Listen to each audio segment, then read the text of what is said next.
But enough of this palaver. Let's get the show on the road. Everything working? Yes. Seems to be. Day 2 from the Sirius, let's be honest, the Sirius building. I know. It's not, Sirius! XM. Yeah, that's pretty much the deal. Oh. Where do we begin? Let me push my seat out a little more. We should begin with that because wow. Now I'm in panic mode. It is. It's just getting worse by the day. Yeah.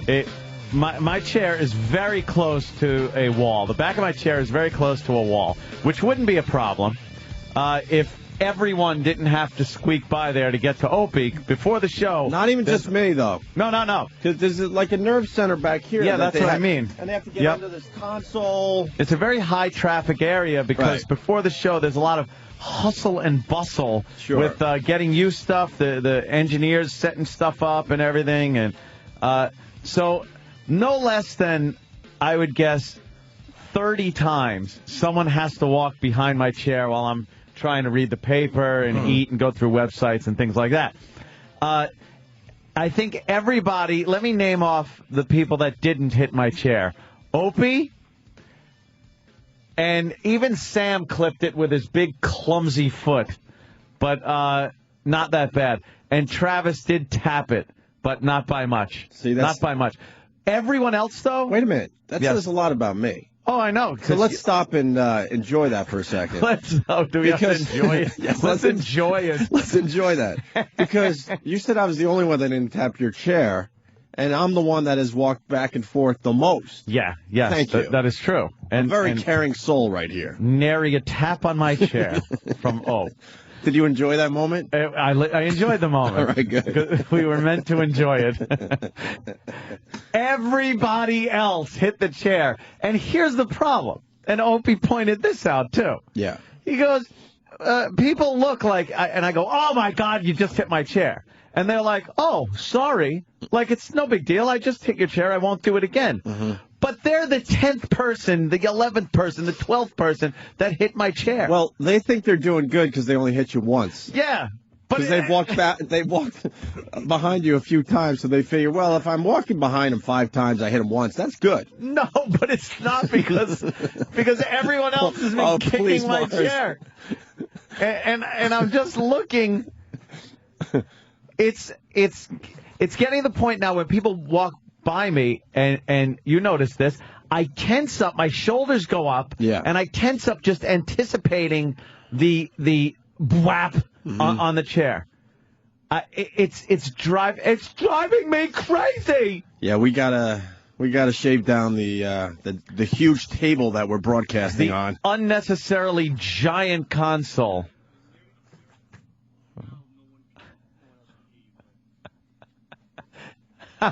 Was that on the air? Really? Was that on the air? I hope that's on the air. Yes, it is. No, I think it's just in my headphones. And now Mars goes, no, that's not on the air. But Mars, we can all hear you, Mars. Right. He's like, in the middle of us talking, I just hear Mars talking in my headphones. The instant feedback, does anybody hear that out there? No. but the best part. I got your mic on. I don't know. Oh, really? Oh, they don't have it. Wait, try that one. The best part is that he's saying, now no one else can hear you. Yeah. No one else can hear you but me. This means nothing because it was in our headphones, but yeah, right in the middle of our little discussion, Mars was saying something in the headphones. Oh, someone's got a good idea here. I should just, the second my chair gets tapped, just push myself from the console against them and check them into the wall. Oh, yeah. Chair check them. They'll learn. They'll learn. I'll learn them. Well, then they hung a tapestry, an Opie and Anthony Sirius XM satellite radio tapestry behind you. And because the air conditioning blows all our bits and everything else around the studio, it comes away from the wall, which makes people go, oh, I got to avoid that. So now they're getting even closer. Yes, closer to the back chair. Of the chair.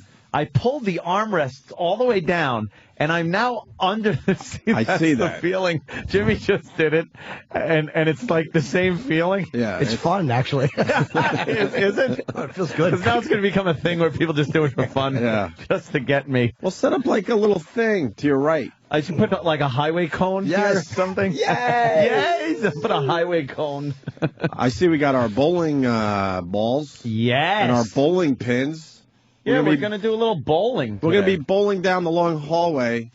And because the one thing we're going to try to do, now that we're in this new building, is bring fun back to radio. Fun! Did you get the email yesterday?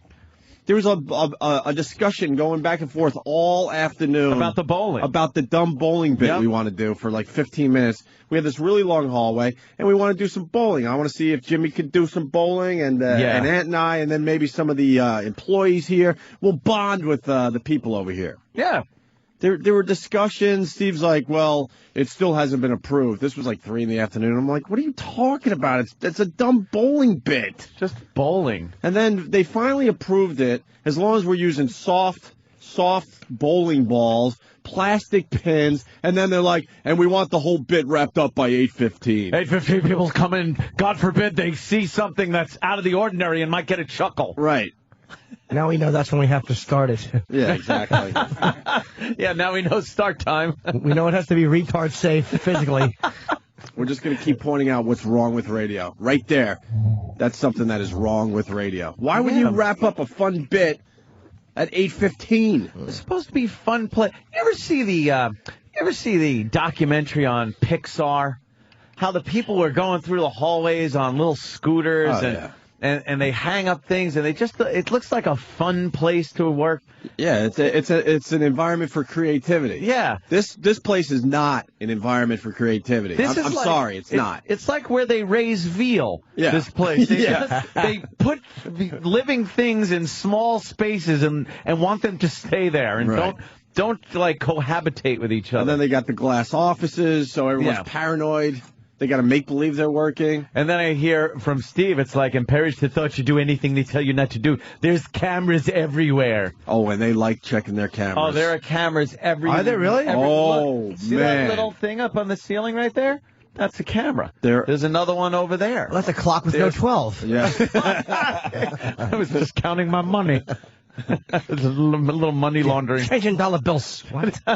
When I left my BlackBerry in the... See that? It looked like a clock, you dummy. When I left my BlackBerry in the bathroom about 2 months ago, and then someone took it, these guys were on the security cameras like that. Like they do this on a regular basis. Oh, yeah. And they had 3 or 4 suspects. And then they got rooms in this joint, by the way. Oh, believe me, I know it's like the Tangiers. They got rooms that they smash your hand with a hammer. They got back rooms in this place, absolutely. Oh yeah. And guess what? That BlackBerry showed up. Yeah, see, people get scared. There's they got cameras. scared, and next thing you know, I get a phone call. Oh, they found your BlackBerry. Camera scanners. I go, where did they find it? Right where you left it. Yeah. Okay, sure. Someone returned it. Yeah, okay. Could you check the camera, see who returned it? Well, that's what I was getting at. They checked the cameras and they saw who was coming and going out of that bathroom, and they had it down to 3 or 4 guys, because then they see me coming back into the bathroom to retrieve my phone that I left behind. Yeah. So then they're like, okay, between him leaving the bathroom and him going back in the bathroom, there's 3 guys that we have to question. The producer watches the show staff. The executive producer watches the producer. The boss watches the executive producer. The supervisor. Nice. All right, we're going to go to John on Long Island. Let's see if the phones work today. John, what's going on? Hey there, Jan. Welcome aboard. Hello, boys. Anthony, I just want to congratulate you on your new show, Hannity and Cumia. You hit it out of the park, my friend. Thank you, my friend, my good friend. Anthony, I couldn't believe it. I said you answered everything perfectly. You added just the right amount of humor. Bravissimo. Thank you. Yes, I did look like a ghoul, but my hair had moose cum in it. It was... And by moose, he means a blonde boy from the Archies. You're perfect for that show. And Hannity kept looking to his right like, I know I got Anthony on my side today. I got Anthony. And then they set you up like it was your show. He's dead center on the TV. You got papers like you're a newsman. I was busy. Why were you the only one that had papers? I had the important breaking news about the pirates going after the second American ship. Right. So I had the breaking news sheet in front of me. You look like a silent film star or something. Yes, I know. Look at me. You could go through the Twitters. There are 50 to 100 comments about who and what I look like. Oh, yeah. And everything. There were a lot of I thought Raul Julia was dead. Gomez Adams. A lot of Gomez Adams. A lot of Gomez Adams. Uncle Paul popped up. Oh, my God, that's exactly who you are. Uncle Paul popped up a few times. A lot of people goofing on the follicles. You just have a very different look when you take that hat off. Oh, I know. Well, that's it. You know what it is? When you get used to somebody wearing anything for the length of time that I've been wearing a hat, it's just different when you take it off. So I took it off, and then the makeup girl and then the hair girl comes in and moosed my hair up because I guess it was very humid and I was getting a little frizzy, and moosed it down where if you remember what Archie Bunker looked like during his gun editorial on that episode we were talking about the hijacking and how they should give guns to everybody, that's how my hair was slicked down.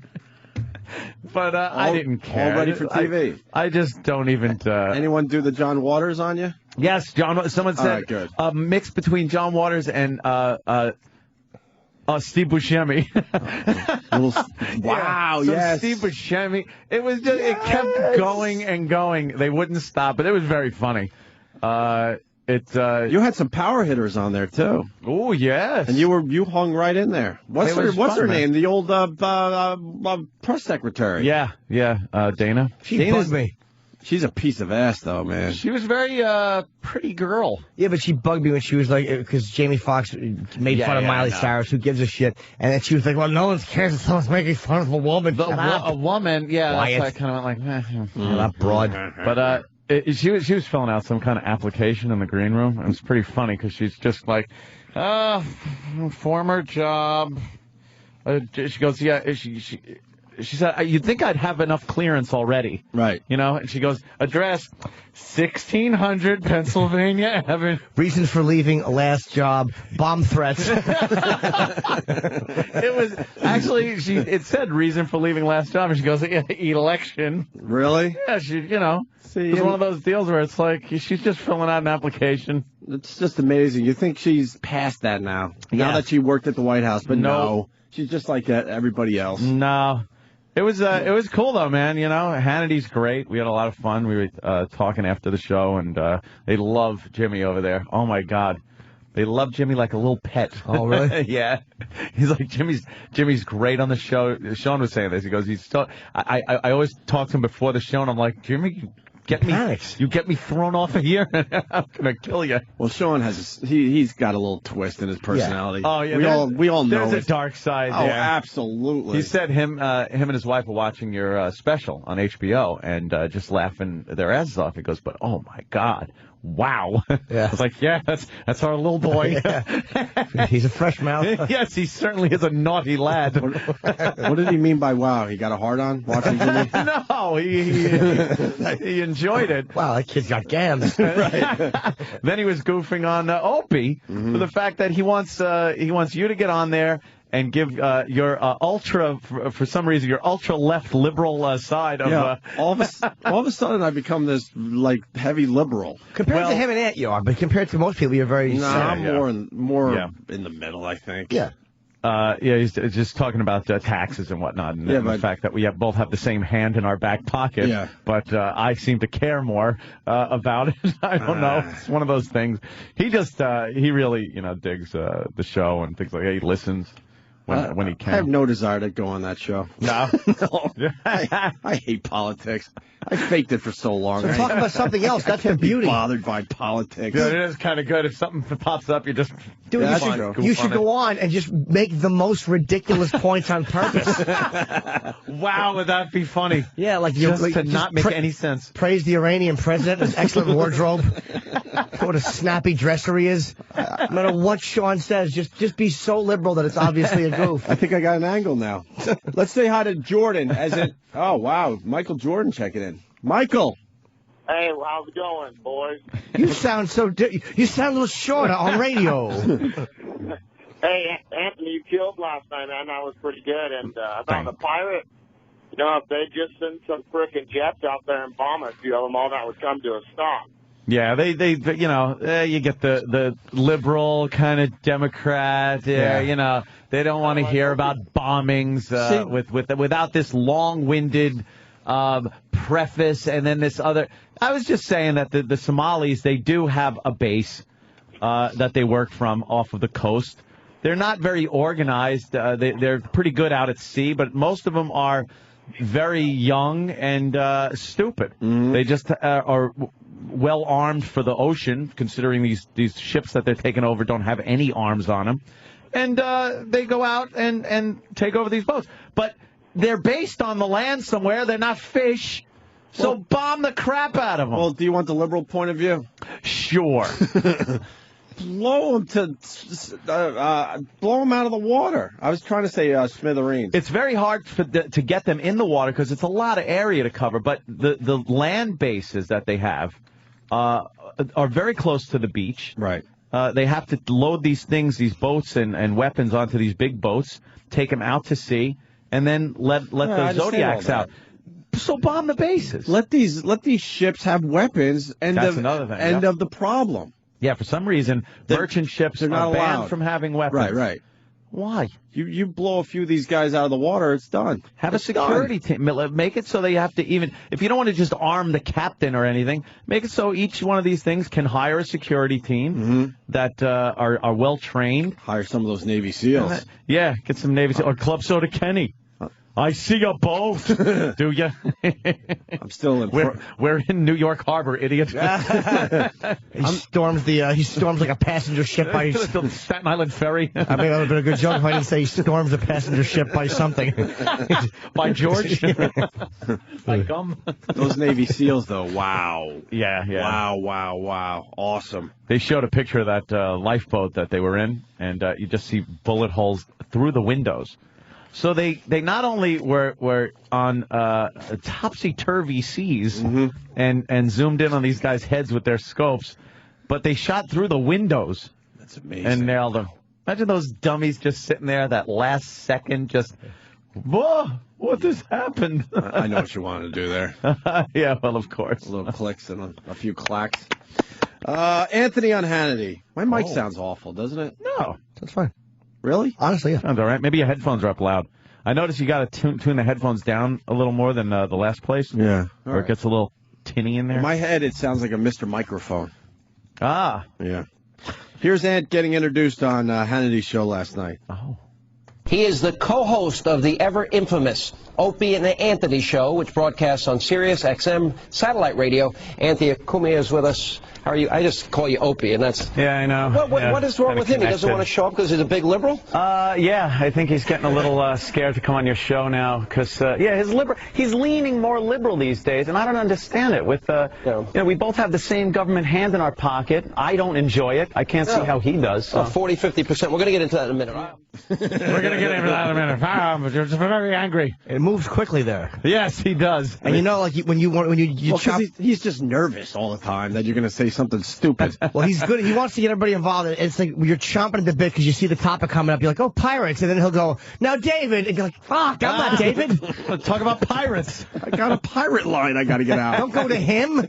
I've done it with that guy before, the black guy. He's a nice dude. He's a nice dude, but he is a bore. He's a very liberal, liberal fella. Yeah. And he is a boring black guy, which is so rare. You don't find many dull black guys, but he's one of them. Yeah, he's very soft-spoken. Yeah. Very if he disagrees with Hannity, he'll just be like, no, I don't think that's the way it is. But you're on the elevator, they grab you by the throat, and he grabbed me, and he goes, keep your mouth quiet, white boy. I'm like, I'm sorry, sir. Someone remove someone's hat. He kind of has a little of that in his eyes. It's so weird. When he's out with his friends, it's a little different, I bet you. Yeah, he dresses different, no more suit and tie. He doesn't play the part when he's out and about. Does Dana have a nice ass? She's a very pretty girl. She must. I bet you she's even hotter in person. She was. She has very nice eyes. Yeah. She just looked very nice. She's very well put together. Nice cans. Yeah, not bad. Big ones. Not really. For her size, they were appropriate. Very good. There was an intern over there though, a girl intern with like really. Yeah. Ample. Yeah. And they like to just wear T-shirts and let the heaviness show. Oh, I know. Yeah. God bless you. They were very weighty. God bless you. And apparently she was saying her boyfriend's a fan, so hi. Your girlfriend's really? got great tits. Yeah, that was the... Ed talks about the Somalian pirates on Hannity last night. What was so extraordinary? What president wouldn't have allowed, the firing to save a hostage? Can you name one? I can't. I'm saying he did the right thing, but he should be commended, because if he hadn't done that, you'd be saying that he should have. That's not it. Commended that. That's one thing that he did right. Okay. Yeah, exactly. I just don't like the word pirate. It's too romanticized. You expect, Johnny Depp to swashbuckle over and cause shenanigans. And these guys are bugs. They're criminals. Terrorists. They should be treated that way. And I think, obviously, I hate the idea of us being world police all the time, but something's got to be done. It's very hard to find these guys on the open sea. I do think their bases, wherever they're located, should be taken out. These guys are a menace. Nice. A menace. They're a menace. And the former press secretary agreed with you. Yes. That's kind of neat. Just wipe them out. And that's what I was trying to say, but I don't think the gentleman understood what I was trying to say. I'm not like, just go in and bomb them. We do know where they are. Mm-hmm. I'm saying bomb them without going through all this bullshit, like the UN or having to clean up later. Every time we bomb something, we feel like we owe them to go back later and clean up the mess. Just get rid of them. Pirates, my ass.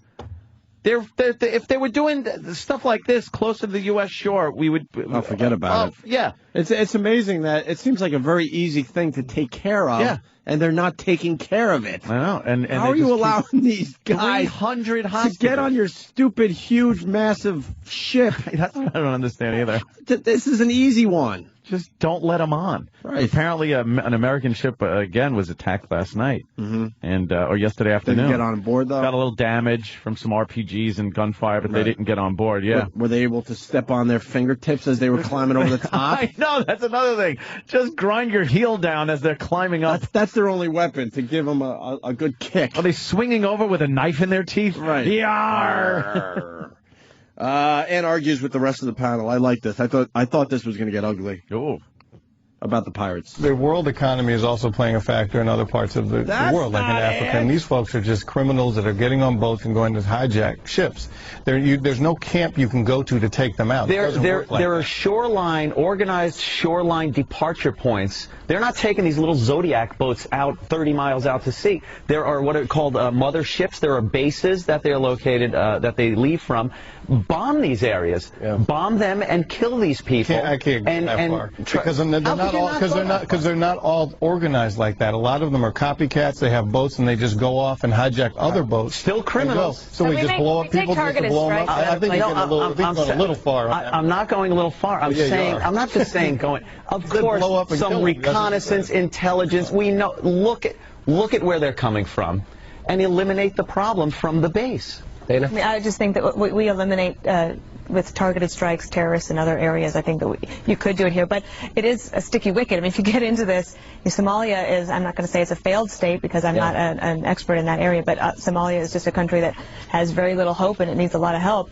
But these people have to be... Yeah, we tried that once. Halfway. Yeah. The boat that was coming in was humanitarian aid. And fucking great. Oh, hanging right in there with the big guys. He was kind of passive aggressive too. He's like, oh, what, are you just going to kill everybody? Yes, they're criminals. Yeah, why not? You eliminate the problem. It's a problem to be eliminated, and it doesn't mean that we got to go in and help the country out.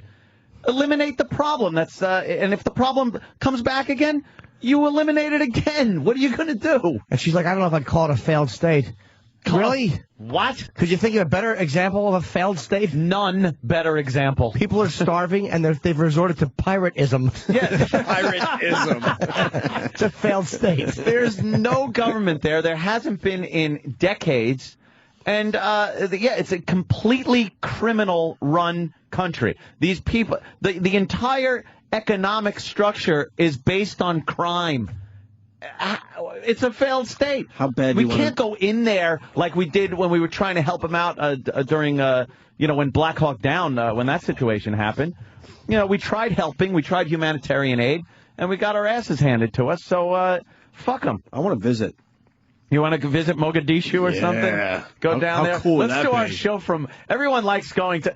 Jimmy. Everyone likes going to Iraq and the Green Zone and how dangerous. We're doing our show from Mogadishu, or let's just get a ship right off the coast of Somalia and do our show from there. Do some pirate radio. Pirate radio as we get attacked by pirates.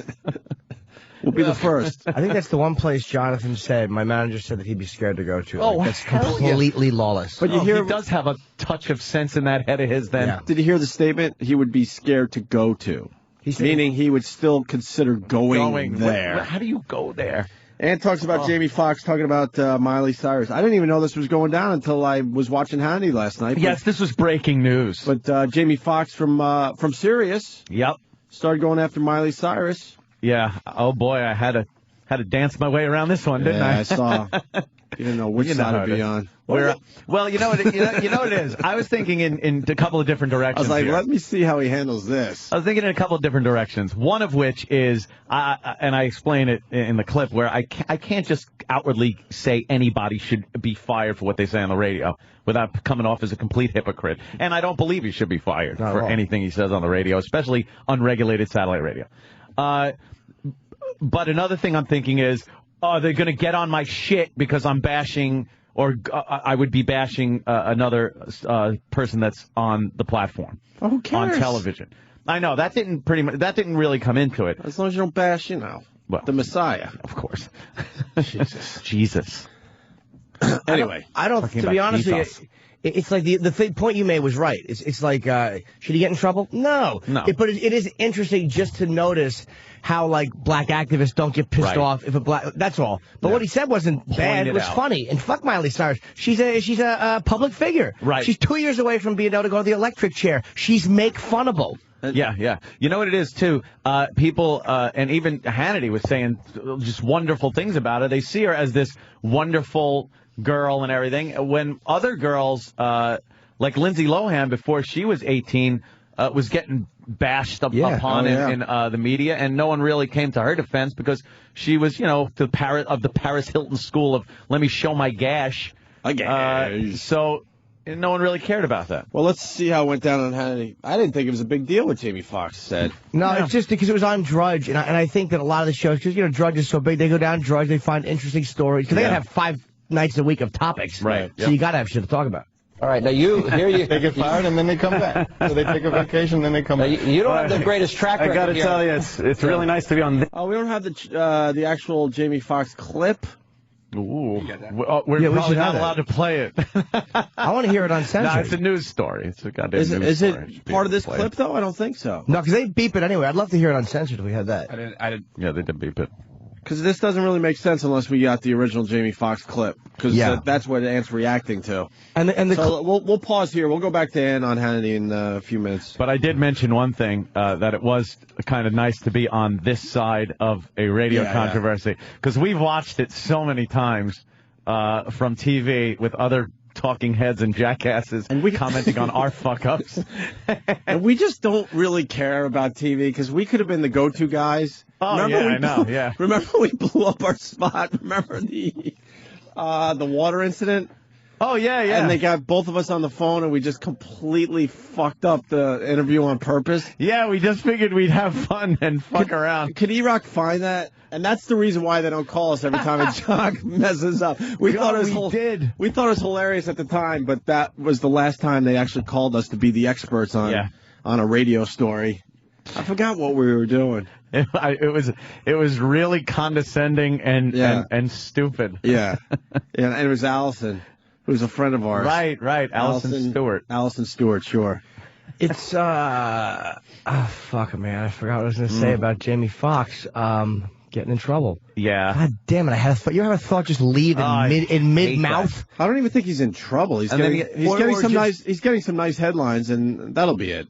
That'll be it on this, yeah. He might have to, if someone pushes, he might have to comment on this. The thing is, and one point I didn't get to was the fact that we are looked at as dopey shock jocks, so when we say something stupid, oh, look at what they did again. They said something stupid. We still get in trouble for it, mind you. Right. But he's an Oscar-winning actor who is saying this shit. So I think he's going to catch a little more flack than we would. What did he say? It's expected of it. Just talking about Miley Cyrus and how apparently she wanted to get backstage to see Radiohead, and they wouldn't meet with her. And she got angry. She got angry about that. Radiohead's like that. Douchebags. Whatever. So they were talking about that. Yeah. And they were like, screw her. Wait, Miley Cyrus, who is she anyway? She's the one with the big gums. And then they talked about that. And I believe somebody did say little white bitch. I respect Radiohead for going, who gives a shit? We don't want Miley Cyrus backstage. Just because she's Miley Cyrus. Yeah.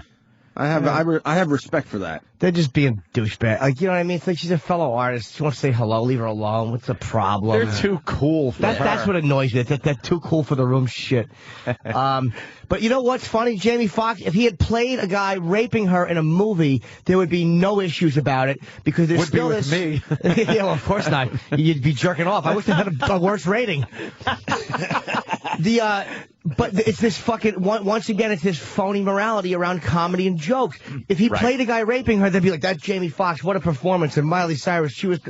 But because it's comedy, people want to throw in their outrage, and it's phony. What he said was fine. It was 100% fine. Public figure. Yes. He went off on it. She's an innocent girl. Who gives a shit? Yeah. It was funny. Innocent girl. The picture that was just up on the internet there that Danny had up was, oof. She's not innocent. She got a sexy side to her. And she acts way older than she is. Yeah. And her father allows it. Because, they're raking in the dough. They're connected at the hip, those two, too. It's a little creepy. They're making money on both ends. Her as a young girl and her as an older girl. Look at her. She's pulling her shirt up with her teeth just below her breast. A little chubby for a 16, 17-year-old. That's baby chub, dude. Little baby chub. Baby chub. There's nothing wrong with that. It either goes away or it gets bigger. You gotta watch that. Okay, here. This is worth playing. We haven't played this in a long time. Watch my cherry rock. You're getting the Jamie Foxx clip? Yeah. Oh, look at her on a little pink sheets. Where?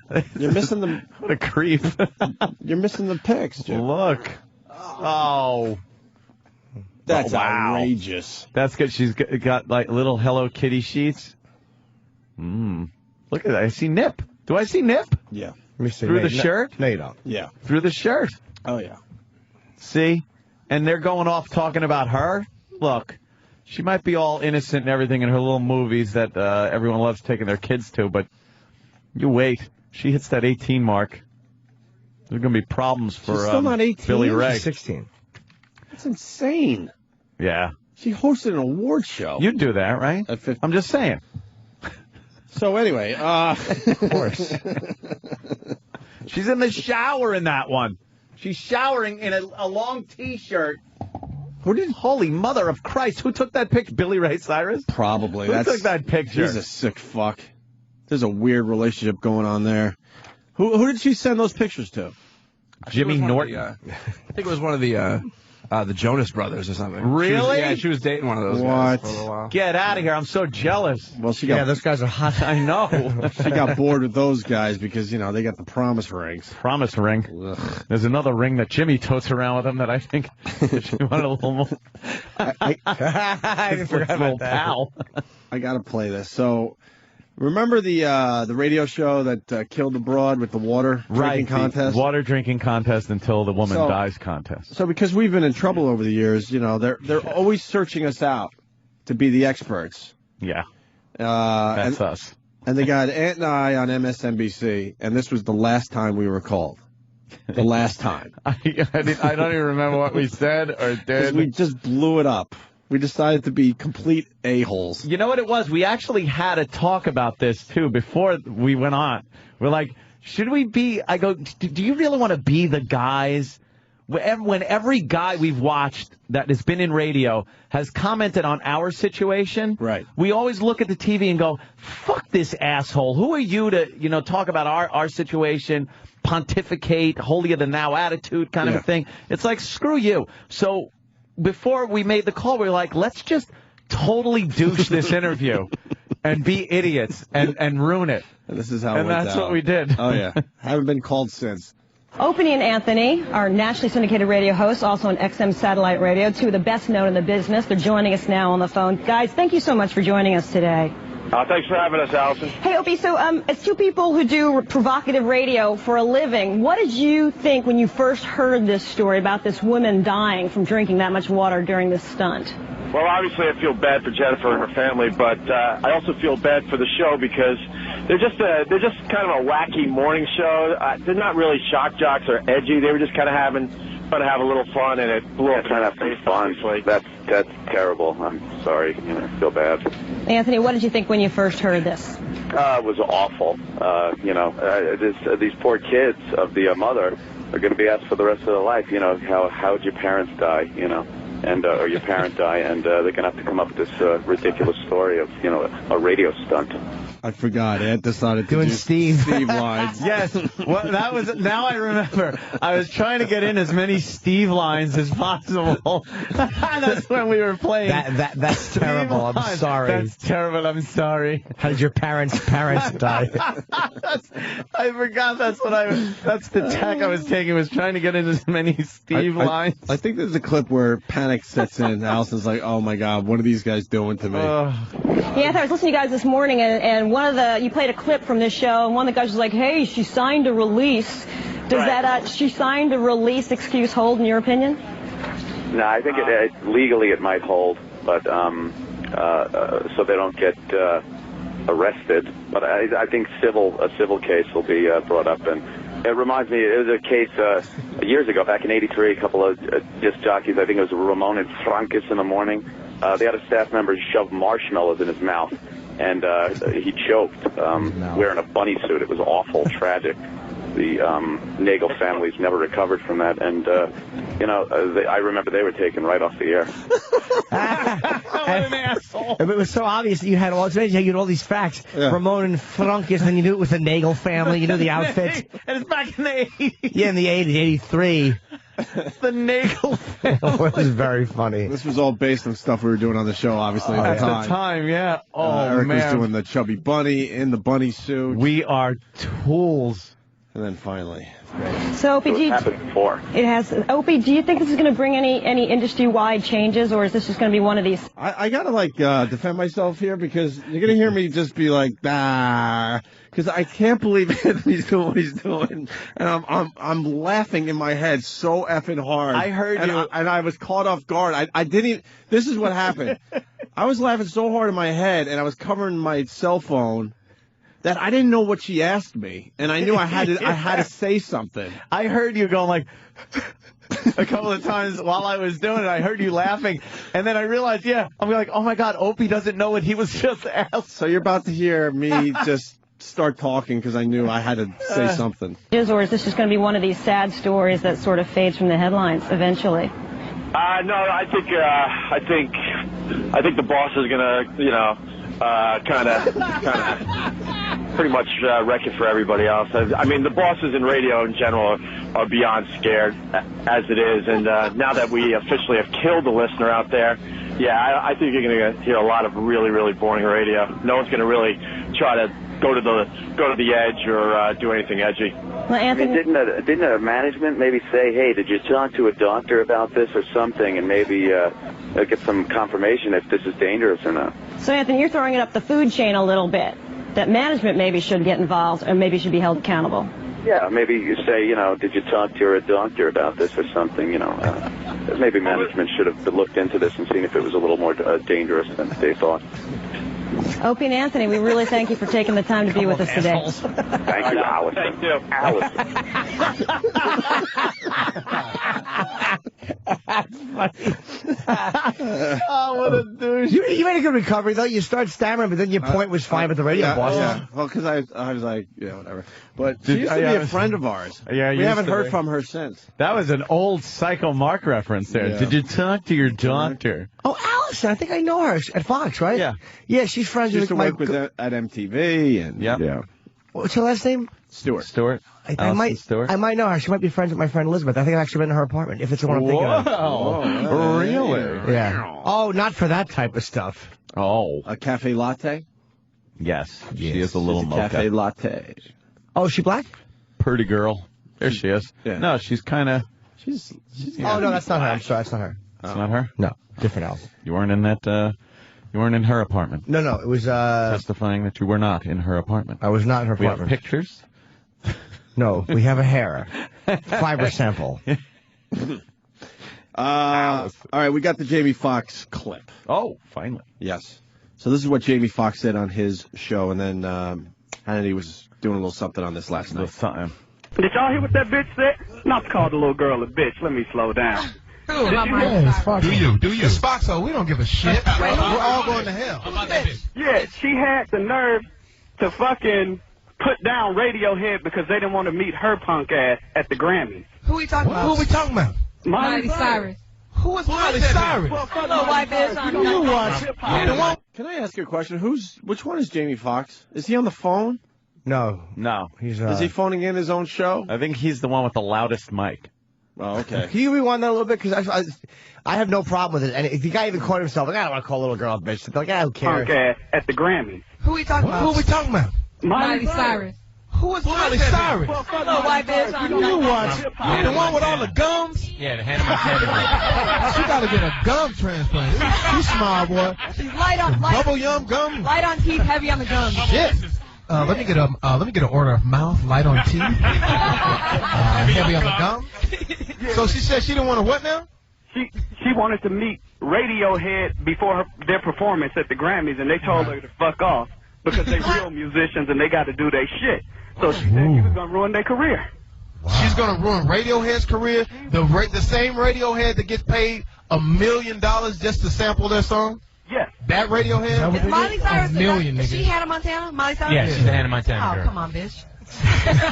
Oh, make a sex tape. Yeah, make a sex tape and With your grow daddy. up. Yeah. Get like Britney Spears and do some heroin. Yeah. That way out, do like Lindsay Lohan and get start some crack seeing in a your pipe. lesbian, get some crack in your pipe. So we can start respecting you as an artist. And catch chlamydia on a bicycle seat. That's what I want. Oh, we back, baby. I'm back. And bring that back to Disney. It's another episode of Smell My Finger. I'm back. Wow. But I got no problem with that. But Imus saying nappy-headed hose was outrageous. But it's like exactly. It's almost like they should say what they said because it's a comedy show. Yeah. But how come no one is saying to that girl, well, why'd you call it? Like, if I said Little white bitch. that little black bitch. Yeah. Oh, that kid from the That'd be a Cosby Show. problem. Who is that little black bitch? What's her name? People would be fucking angry. We'd be like, what? Well, why would you say why little would you black say bitch? that? That's a race. You're using race to identify her. Oh my God! And calling her a bitch and this and that. But I wish I'd addressed that point on Hannity. Yeah. So the problem is not, well, I will when I'm on in June if you're still talking about it. Or on Red Eye tonight when I'm on. Oh! See, the problem is not the radio show. It's not Jamie Foxx. It's not the woman who said that because they're being funny. They should say what they say. It's just simply the phony outrage of people on the outside. They're the problem, not the radio show. If you forget anything on Red Eye, I'll take care of it next week when I'm on. They're actually canceling your appearance. Shut up! In order to get me tonight, because Ann Coulter wanted to do it, and I said, I'll do it, but as long as Cumia is not on within 3 weeks. Because he's just going to repeat what I said, even if it's not the right topic. We just start dicking each other with these Fox shows. Well, that wouldn't last very long. Believe me, I think I'd be getting dicked everywhere. No. Anthony's coming. You stay home. Jimmy is a charm to have on those programs. The word they use is delight, but if you want to use charm. Let's go to Hannity and talking about that clip we just heard. All right, now they get fired and then they come back. So they take a vacation, then they come back. You don't have the greatest track record. I got to here. tell you, it's really nice to be on this side of the story. What do you think? But yeah, I'd be a hypocrite if I sat here and said that he should be fired. I absolutely don't think he should be. It's a comedy show. He's on there. He's going off about somebody with a bunch of friends in the studio. You're running off with your mouth off the cuff. You're going to say things that are going to upset people. I'm the only going to be problem I consistent. had with it was the fact that if Don Imus can get fired for saying what he said, then what protects Jamie Foxx from using a racial epithet in what he said? But it's so weird that, like, the way they beep it, you think he said it, but she said I know, it, but it's she the same said thing. it. But you know what? We've learned it doesn't matter who's in the fucking room. Right, we got in I trouble. mean, we had a homeless guy. We literally had a homeless man, dragged him in off the street because he was hysterically funny because he's just out of his mind. And he went off on a rant about the Secretary of State, about the Queen of England, and about the First Lady. We didn't say a word about it. Mm-hmm. And we got suspended. From satellite. From satellite radio. It was a black guy saying things about white people, and yet they still took the racial angle because you're a white guy and you were commenting on Condoleezza Rice. Condoleezza Rice. That was the big problem. And they suspended us. 30 days. The idiots at XM, who I think everybody involved in that suspension is fired and gone now anyway. We win again. That fucking homeless Charlie guy. We want him back. He's a funny fucking. That guy is a funny dude, man. I don't care what it was. He's one of those guys. He just sat down and was just. And people, of course, you couldn't see it on radio, but he was smiling because he knows he's making people laugh. Smooth. He's like, shit. Who cares? What he's saying is hysterically funny. And what about that Bush bitch? He made me fucking laugh. He was a funny dude, and he had good comedy instincts, and that was such garbage. You know, he's never been seen since. Oh. You think a black van pulled up and threw him in and screamed away in the night? We haven't seen him since. He is homeless. I mean, and finally, this from Hannity. It's if they want to sit around in their living room and have a chat and I think it's really funny, and I'm just horrified that there's women in the background laughing about it. Why? Especially on a content that isn't federally regulated like satellite radio, you can get away with saying things like that. The part is the double standard in. When I'm on the air, I don't worry about cursing or saying things like that because it's satellite. I walk on eggshells about racial issues, though, because even on satellite, that's going to get me in trouble. All right, but the thing is Al Sharpton going to do the same thing to Jamie Foxx? Yeah. No. Right. Whoa. Is Al Sharpton that he did to Don Imus? He'd be smart to. He's not going to do shit. No one's going to say anything. Who is she? I'm sorry, Ann. Who is she White House press secretary for? Bush. Okay, so it's an interesting point. This is, again, how phony, and this is why people should shut the fuck up. I can't believe there are women laughing. Really? Well, there's a lot of women that can't believe you're press secretary for a guy who's against abortion or against... Right, so it's like, shut up. Just whatever it is, right. It's fucking annoying. Sorry.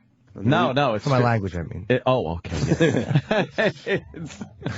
And there you go, our first hour in the books. Ooh. We'll take a quick break. All righty. We got to get into the Hulk Hogan thing. Holy shit. Wow. Hulk is angry. Oh, boy. We'll explain next. This ain't no work.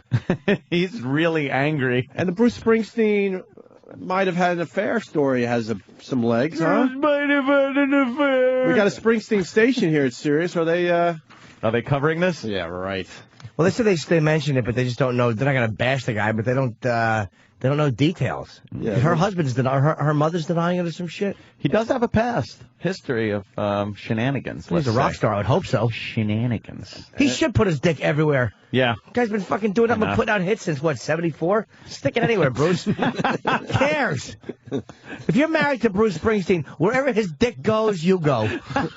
If it's fucking in somebody else, you wipe it off when he comes home. Hey, this is from Born in the USA, and the residuals are still rolling in off that album. The rule should be for every hit, he gets a new girl. Yes. Simple as that. Or at least a new hole. Right. He wants the mouth, he gets the mouth. He wants the hiney, he gets the hiney. He has to call it hiney because it's not vulgar. Hiney. The alleged girl is a younger version of his wife, too. She looks like a younger version of Bruce's wife. Dude, that is what has been happening with him over the years. He kind of gets other versions of, yeah. Remember the one he used to be with? The original one? She was so effing hot. There was some redhead he was with. He blew her off for his wife. There was some redhead he was with that was in like a Bad Company video or something. No, she was in a what was one of the spin-offs of Rossington Collins or the other one? The one that had more hits. Oh, I don't know, to be honest with you. No, I'll just look down at this until someone answers me. Off of Skinner? Yeah. Skinner had Rossington Collins, and then they had, wow, I don't know. The other one that had more hits. Ronnie Van Zant? What are you talking about? Marsh? I don't know if there was another spin-off from that band. You sure? Well, there was 38 Special. 38 Special. They didn't really. That's not No? a spin-off. I thought they were. No, but there's another brother. Well, kick me in the patootie. There's a Van Zant in 38 Special. There is? Yeah. And is he a brother of somebody? Yeah. Oh, okay. That must have been Ted where Van I Zandt. heard. Ted Van Zandt. Why? Hang on loosely if you so choose. I'll hold on loosely. And I think that was the song. She was in the video. All right, we got The redheaded bitch. Yeah, there she is. And then Shirley Temple? he was with her for a very short period of time. And then he took off with his backup singer. Bruce? Yeah. I married her. Had a boy. Yeah. That's the one I'm Juliana thinking of. Juliana Phillips or Julianne That's the Phillips. one. Yeah, she was really hot. Yeah, she's got that the weird 80s 80s look. hair, Yeah, but- she's definitely 80s out. So take that out of the Out of the equation. Isn't Out this of the woman like a equation. 40-something-year-old nurse? Who? The one who he's supposedly banging out from the gym in Jersey? Isn't that the one? I didn't read it yet. Well, John. from the gym in Jersey. Yeah, we'll read the article next. Hulk Hogan and the Bruce Springsteen story next. And some bowling before 8:15. Come Yeah, on. oh my goodness, we got to get the bowling in. Wow, the pins the pins are set up. Wow, that's really far. That is longer than any bowling alley I've ever seen. Yeah. Come on. I can't. Like they make bowling alleys of different lengths. Isn't it a standard length? That's longer than any bowling alley I've ever seen. Yeah. I've been in a lot. Yeah, how many have you been in? Maybe, 7 Yes. in your life? And I've never seen it that long. All right, we're going to do some bowling next. We're going to get the mic set outside the studio. Where's Opie and Bishop's? Anthony, Oh. stay there. It's the Opie and Anthony show. Some hustle and bustle in the hallways. We're setting up our bowling bit. Sam, you ready to be the host of Bowling at Sirius? I hope we get to meet some new people today. Yeah. Are new people going to get involved? Are they going to actually bowl? We're hoping. I thought we should, ask some of the people if they'd like to play with us. Yeah. Yeah, during the break, Jimmy christened the lane. How did it feel, Jimmy? Felt good like my old days. When I was bowling, I would go on the road. On the tour? Yeah, You're but on I the, wound up having an injury. What happened there? I threw my arm out.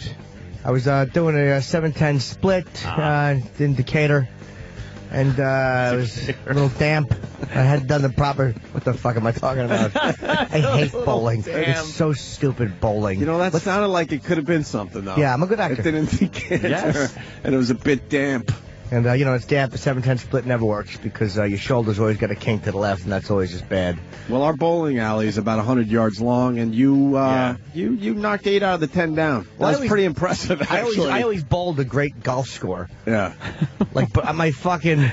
if I could just switch my bowling and my golf score, quick, sign me up for some corporate gigs. Good gosh. That's good corporate humor, Jim. Yeah, it's a very long alley down here, carpeted. Why is everything so involved with us? They're still setting it up. No, put pins in a This should ball. just be put the pins down and you friggin' wing it at it. And now they're trying to figure out how to get the wires out of the way. Isn't that easy? You just put it along the wall and that's it. To get approval. You would think. We have to get the approval where the wires could lay?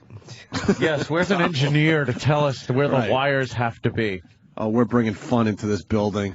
You just try to have a little fun in the building. Yeah. Because the building's a little stuffy. A little stiff. It's a little stiff and a little stuffy, and there's a bit on the corporate side. Yeah, and the guys just in the a suits, tad. the guys in the suits, they walk around like this is a real creative environment. Yeah, No, we it's really want people to be creative. We try to foster creativity here in this corporate prison type atmosphere with all these cameras that are watching you constantly. Cameras everywhere.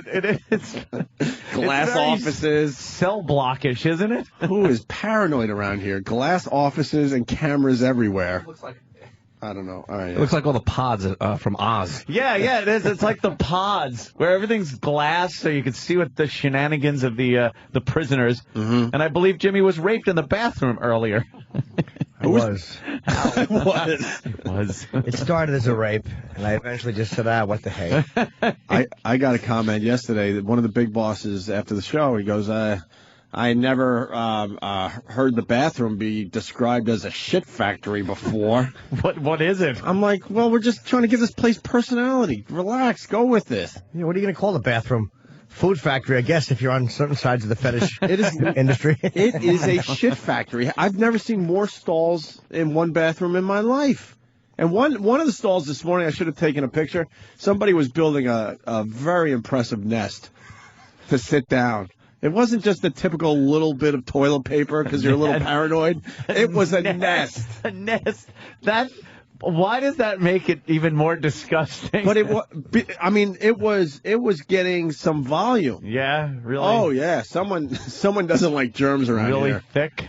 It's a shit nest, that's why. You're building this special place just to plop your asshole and shit. You're building a clean place to do the filthiest thing a person can do. And then you're going to run paper through your crack and go back to work and sit all day in your boxers. Which, by the way, can I tell you, I cut a fucking gasser. I was out with my sister and my ex-brother, we were my nephew, and we were in the Time Warner building, and there's this hot chick, and my nephew, Nick, is 12 or 13 or 15. He's a mini version of you. 12 or 15. He's actually 15. I fucking dropped the gasser. It was so loud, and when the girl looked, I kind of shot my head to him. I was like, Jesus. And I fucking embarrassed him. Oh, no. And I went home and I realized I had sharded. I haven't sharded in years. No, you didn't. I had a thin sheen of stew. Like, you know what it was like? It was like if you have a bowl of stew and you dump it out and then rub your hand around the inside of your soup bowl, the residual you'd get, that's what was in between my fingers. And I had it for like a good 40 minutes. Oh, God. I didn't realize, I'm like, because it felt weird. I'm like, did I shit my pants? And then I'm like, I kind of tapped the back of my crack and there was nothing, but it was in between the cheeks. Well, good thing. That's what cheeks are for. Yeah. So it kind of hides that. It's your last line of defense against soiled underwear. I didn't actually shit my pants, but I had a fucking... Had I been in a swing, any type of a swing or hoisted where my cheeks had separated, I would have had stew residue in my fucking underpants. I couldn't believe I fucking sharted. You know, thank God for the ass crack. Yeah. It would suck if there was no crack and the hole was just kind of there right on the outside. Because you'd constantly be soiling things. I have a question. This is weird, too, because this made me very self-conscious. Taint. I was told by a girl that I had the longest taint she'd ever seen.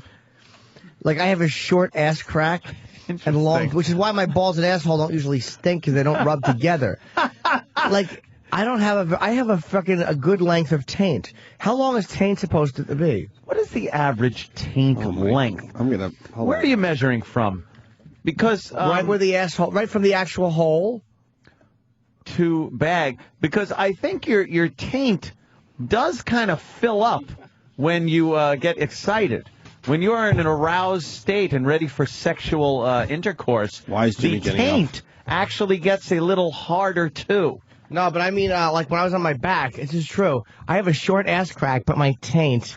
Jimmy's digging down his pants with his right hand. I'm just from the top of the cheeks to where my balls end. It's probably a good piece of... Wow, really? Because I just measured mine. I'm 2 knuckles. No, you see that? That's yeah, you go like this, man. Do the thing. This is what you do. I want to get a soft ruler. You're squatting. You stand squatting. This is the position to measure your thing.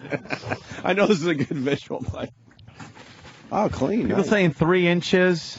Oh, really? Okay, maybe I'm right. 2 to 3 inches tops. Yeah, taint. Sam, are we going to bowl or what? Oh, yeah? You ready to go? Of course I am. I've got everybody's out there setting it up. They're all ready. We're all ready. We just got to find some people to bowl with us.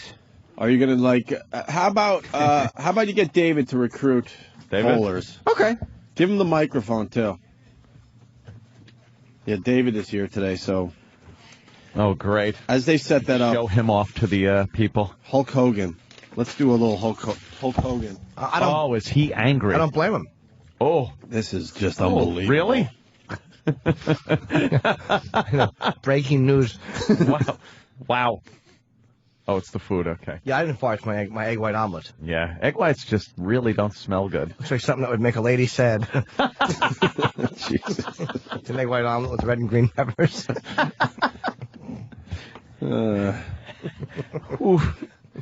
Hulk. I could kill like OJ. That is the headline today. Hulk Hogan. Man. Hulk Hogan is sounding homicidal. Yeah. Homicidal. Over the way his wife Linda dumped him, forced him out of his $18 million mansion, allegedly started spending his money at the rate of $40,000 a month and dating some shaggy-haired pool boy 30 years her junior. Rolling Stone reports, I could have turned everything into a crime scene like O.J., cutting everybody's throat, he told the magazine. You live half a mile from a 20,000-square-foot home you can't go to anymore. How the fuck does that happen? She did nothing to earn that fucking house. No. God damn it, is that That was annoying. every leg drop he did went into that house. Every lame leg drop that Hulk did. Every time he moved his hand in a circle and put it to his ear at the four corners of the ring. Ew. That was, yeah, I know. He is such a douche chill. Every cheesecake. time he played Great American Hero Hulk song. Wow, the Hulkamaniac, too. Hulkamaniac. Hulkster in heaven. Here he is. Maybe he deserves it from this. Yeah, come on, everybody. Hip to high. Come on, everybody. Yep.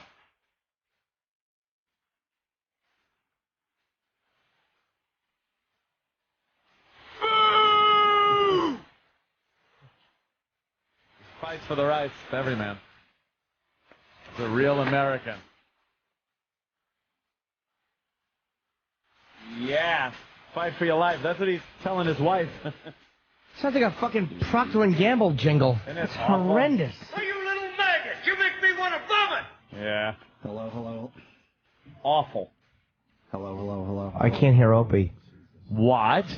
We'll fix the mics after the show. Oh, there's some tinkering going on. Some tinkering. That's good. Yeah, so the Hulkamaniac, Hulkster, he is thrown out of his house. This woman is spending his money at an alarming rate, and it doesn't end there, does it? Just get my mic on, please. Please, I beg you. And it doesn't end there, does it? No, it doesn't, Ed! That was my perfect little, we're going back and forth with natural banter. Oh, no! Oh, no. Oh, he's gonna, oh my God, he's gonna, it only took 1 day. Well, you know, 1 full day. the important thing to realize is that I'll be on Red Eye tonight. Yes, that is true. I might as well plug. I'm over here now. Oh, there you go. This isn't too uncomfortable. Bent over we could do a taint exam No on you kidding, now. man. You're bent over the console holding a handheld mic. Yeah, you live half a mile from the 20,000-square-foot home you can't go to anymore. You're driving through downtown Clearwater and see a 19-year-old driving your Escalade. Oh, man. This is exactly what drove O.J. nuts. Yeah, this in is my humble opinion. This was exactly it. That guy, whatever, that Nicole was having sex with, was driving O.J.'s car around. He was very pissed. That's right, Ed. Oh, there he goes again. Oh, thought he had it, but no. No. Now he's back, leaned over the console. By the way, this mic is way better than the one I use. Yeah, I noticed that. So whatever is on this mic, just make it my mic. Just switch everything to that mic. Yeah. Let's see. So you're driving through downtown Clearwater and see a 19-year-old boy driving your Escalade, and you know that a 19-year-old boy is sleeping in your bed with your wife. Driving the car. Is that the kid? That was one of them. Oh, that's one of them? Oh, yeah, she went nuts. Jesus Christ. That would... A young balding blonde guy. It's like Hulkster, yeah. It's like the young Hulkster. Yeah, it looks like they could have had that. It looks like could have been her son. Ugh. And now, Opie's standing up. Well, I can't reach this mic. Got plenty of room in the middle of the console. I know, that's where I'm going. Opie's in the middle of the console. On the console. All right, so What the hell? we're talking about Hulk Hogan here. Yes, we are. Yes. The Hulkster. Stay there, Gregorio. I'm going to sit back here. Just sit there. Oh, this would rule. That's cool. All right. Nice. Sitting up against the wall in the middle of this massive console. You're fine there. Fuck it. This is my new position. Where were we? I know it's a visual. A Hulkster's wife is banging a 19-year-old. Right. So you got the guy, driving the Escalade, and he's sleeping in the Hulkster's bed with the Hulkster's wife. Hulk Hogan goes on to say, I totally understand OJ. I get it. He and Linda are battling it out in a Florida divorce court where Linda's attorneys claims she's entitled to use the car and that Hogan's claims against her are merely an attempt to control her love life. Her love life? What about the car and the house? What about the fact that she's living in the house that Hulk paid for with his pretty much with his body? You see him walking around, his legs are gone. Yeah. You know, and she is. How does that work? What court system decided that was a good idea? When are they going to fix this system? These stories come up all the time. I mean, I think we all understand that maybe you don't want to leave someone out in the cold. Right. So you want to, well, maybe not everybody listening right now, but I think that there's a majority of people who go, you know what? I'm not a bad guy. The relationship is over or the marriage is over. I don't want to see her like homeless. So I'll do the right thing. I think but if you this have goes the way means. past the right thing. I think if you have the means as an ex-husband during a breakup, if you do have the means, you kind of want to give some money for some initial, here's what you're going to go out and earn your own living with. Right. You know, here's a little get-started kit. Sure. Just to be happy to be rid of the situation. Right. But where's the justification in the woman getting his mansion that he can no longer live in, the cars, the amount of money? There's no justification in it. Who thought this up? Where's the precedent? Where's the first time this happened? Whose name is attached to it? And how can we defile the grave with urine and feces? Because there's no friggin' justification for this. What did she do to deserve this? Fucked Hulk Hogan. That's it. Yeah. That's all you have to do, right? Yeah, Well, apparently. I mean, she was never part of the storyline. She did nothing. All right, she raised kids and stuff. Great. Oh, that's what they say. While he wouldn't be able to do what he did if she wasn't there behind him. Shut up. But the thing, if he's got to pay the fucking rent and she gets the car, Hulk should be able to get his dick sucked or fuck her, whatever he wants. You still got to pay for the merchandise. You should be able to enjoy the merchandise. Pop over when that kid is slamming her, and just go, move over, Junior. My turn. Yeah. And just shove it in her mouth. Right when he's, hey, what are you doing? I'm fucking your chick. Yeah. Well, I would go to the phones, but they're way over there. Are they? Is anybody on the phones? I can't see. Well, we got Don from New Jersey. He had to sign a paper about child support. Apparently. Is that Don on the phone? I don't know. Are you fixing my microphone over there? I wanted to say. Mars? Yes. I can't really sit up here the whole show. No, you it's do gotta realize hurt your that. hiney. It's actually comfortable. Don, what's going on? Hey there, Dan. Dan. Hey there, Anthony. Hey, man. Part of the Great American Panel. Oh, thank you, sir. Yes, Great American Panel.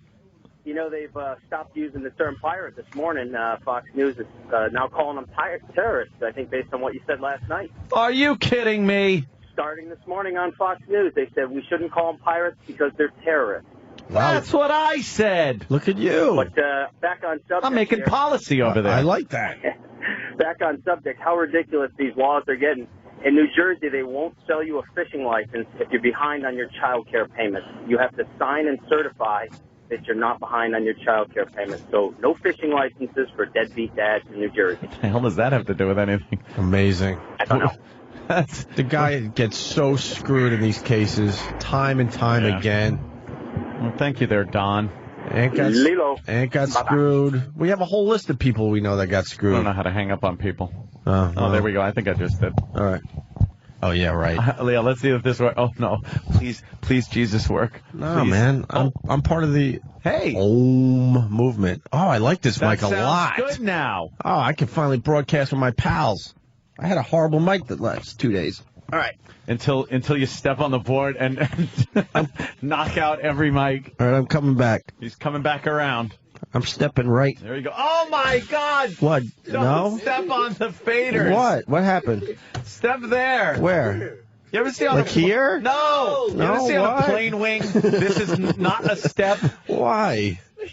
Yeah, but it would be so much. What? No. It would be so much over easier it. to step No. right. Oh, you got to step where you want. You can't fall. Oh, my God. Jimmy. See, Jimmy don't knows. instigate. I don't think they want a multi-million-dollar lawsuit, so I better Absolutely just... not. Right? No, get your What? foot off of that. Look at Mars. He is losing his mind. Yes. All right. Mars, like, I'll hold you. Opie is... Wait, I have to place this foot right. No! What? All right, bit over. Jesus. Everybody panicked. Well, he actually was standing on the floor. Oh, my God, my chair just got kicked. This mic is way better. Now we're in the game. That sounds much better. Now we're in the game. How does mine sound? Mine sounds tinny. No, yours sounds really good. Oh, good. It's just the way you sound. That's what they used to call me, Tinny Norton. So that's the Hulk Hogan story. Yeah, it's tragic. We've been through that so many times where we've talked about celebrity divorces, and they're just not even celebrity. Just horrible. We can go to the phones for the next hour. The average guy is going through the same thing. The numbers are just a little different. That's all. But in his world, it's just as important. Yeah. You guys heard about the Mel Gibson story, right? Oh boy, Mel's got a couple of bucks. Yeah, I mean that's probably going to be like the costliest celebrity divorce in history. Yeah, but you see what he's banging? He don't give a shit. Yeah, after 28 years, he's like, you know what? Take whatever you fucking want. I haven't seen a pussy that tight in Let me see. since the Carter administration. Wow, Danny's punching it up. He's got a lot of kids though, doesn't he? He has like 8. Holy shit! No fucking way. Yep. 24-year-old Russian pop singer Oksana Pochepa. He lost his mind when he saw that. Well, he said, fuck it. He lost Take what you want. his fucking mind when he saw that and said, take me for millions of dollars. Right. I need to fuck that. He's actually converting to Judaism. Holy It's Mel's new woman. How old is she? 24. 24, and she's a Russian pop star? Yeah. Oh, my God. Look at him. I'm trying to find some more His photos. burp switch went into overdrive. He lost his fucking mind. It happened. He probably doesn't even remember his kids' names at this point. Fuck them. He's probably like, I can't do this. There's too much money at stake. And then he saw that little pussy. He went, how much can one man spend? Oh, my God. Imagine that. Can't take it with you. What the hell? Here it is. Imagine this. You're Mel Gibson. You've been banging that old baby factory for how many years? How many kids come out? How many years? How many kids? 28, How many 28 years. 28 kids? What? 28 years, and I think he has about 8. Yeah, he's got a lot of kids. I think. Think of this. Mel Gibson. He's with this chick, this Russian beauty. This is the first time she lifts her hips up, and he pulls those panties down. Great shot to have up during when I'm talking about that, because pulls those panties down and shoves his Mel Gibson face right into that snatch. He must have just lost his mind. Well, it was the first time that he remembered in many years that a vagina does have walls. Like, he probably put it in, and he's like, oh, my God, I forgot I'm supposed to feel the sides occasionally.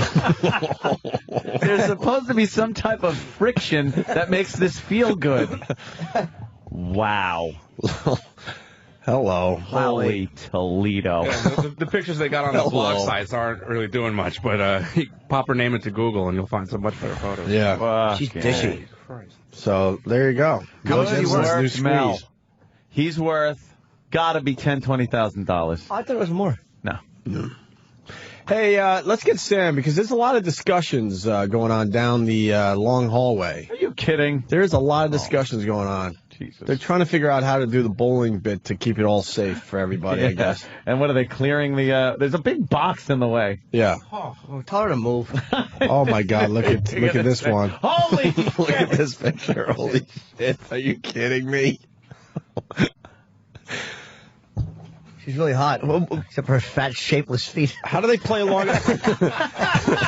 How do they play along at home, Danny? They got to play along at home. Google Images is my favorite thing in the world. Yes. And you just have to get her name and spell it correctly. Her name is Oksana Pochepa. Spelled just like how it sounds. Oksana Pochepa. Well, spell it real fast. It's worth it. Make it sexy for you. First name Oksana, Oksana. Last name Pochepa, Pochepa. Just some ridiculous photos of this I'm girl. sure if you put Mel Gibson's new girl, if you can't spell the name, it'll come up. People really are stupid when it comes to searching. She's Danny is a very good search guy on the IntraTube. Well, the picture he just showed, she's on all fours and she's presenting her ass to the heavens. All right, that is his new girl. Now let's see the wife. Hang on. Oh God. Daniel? Just not quite stacking up. She's not bad looking. She's really for 30 not years that of bad. marriage. She's Yeah. not. How old is that picture? It's a nice long neck. I'm looking at Mel. He looks a little younger in that picture than he looks now. Yeah. Not sure. Wow, that's right after she went swimming in Loch Ness and had photographs taken of her. Yes. Fucking neck on her. Long neck and dyke hairdo. Grow your hair. No, because it's easier. Yeah, that's so easy with all the kids. I don't have time to do my hair, so let me cut it like a man. Right. This picture's about a year ago, by the way. A year ago? That's what it's. Fuck, Mel's not aging, huh? No. Yeah. What kind of deal did he make? Young Russian vagina on your face will do it. Right? That's a wrinkle remover right there. Remove the wrinkles out of your dick. I bailed out. No, you did. Yes, you did. I wish I could read your mind. Hey, can we go down the hall or not? Are these mics working? I know we're just fawning over Sam? Mel's Yes, shit. hi. Where are you? I'm down here by the bowling pins. Oh wow, look at him way down there. Way down there. I kind of see you in your red hoodie. She has no ass, though. What? Holy, what are you? It's nice. Sam. Yes. I see a lot of chatter down there. Well, yes, we were trying to figure out exactly how clear the hallway needed to be to best act as a bowling alley. Yeah. We were also trying to figure out which entrances we needed to block. What's going on? Jimmy's showing us the proper technique on how to eat out an asshole. If you need to know. Yes, he's showing me spreading and tonguing. Remember, proper. We do the best visual bits on the radio. Oh, of course we do. Fucking Jimmy, man. Go ahead, Sam. Back to you and your dumb bowling bit. Yeah.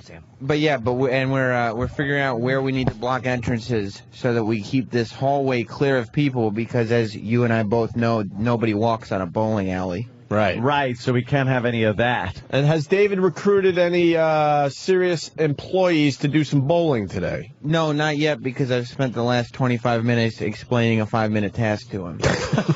Well, put him on the mic. What's the problem? Phone. Might as well be a phone. Look how far away he is. I know. Here's David. AT&T wouldn't get service this far. For the first time at the new building, intern David, everyone. David. Hello, Opie. What do you think of the new facility, sir? The building is pretty good. I don't know about our particular studio, but the building is nice. Why don't you like our particular studio? And why are you saying our? I don't know. Wouldn't it be you guys or use guys? Yeah, you guys studio. Yeah, sure. So what are you not sure about recruiting people for the bowling? What are you confused about? I'm not confused about it at all. No, I never said I was confused. Okay, how come you haven't recruited anybody? We're waiting for you. We're relying on you. David, I hear the bosses are going to be talking to you about a position today. They are? No. I didn't think so, no. Ouch. I didn't think so, no. They're not. He doesn't know where to look. He had to be pointed in this direction. He was looking down the hallway, trying to find talking us. To us. I wasn't trying to find you. I just was listening. Whoa! So, you got to recruit some bowlers, David. I certainly do, yes. How come you haven't yet? Because we are waiting to start the segment. Well, you should have to get your bowlers first for the segment to start. Yeah. All right. I can't hear And tell them they're on the air, David. Who's going to be the pin setter? Yeah. The pin setter? Me, I think. Yeah? Yeah. All right, I think we have our first contestant here. All right. Will I be able to hear him? Yes. Hello, I'm intern David. I'm with the Opie and Anthony show.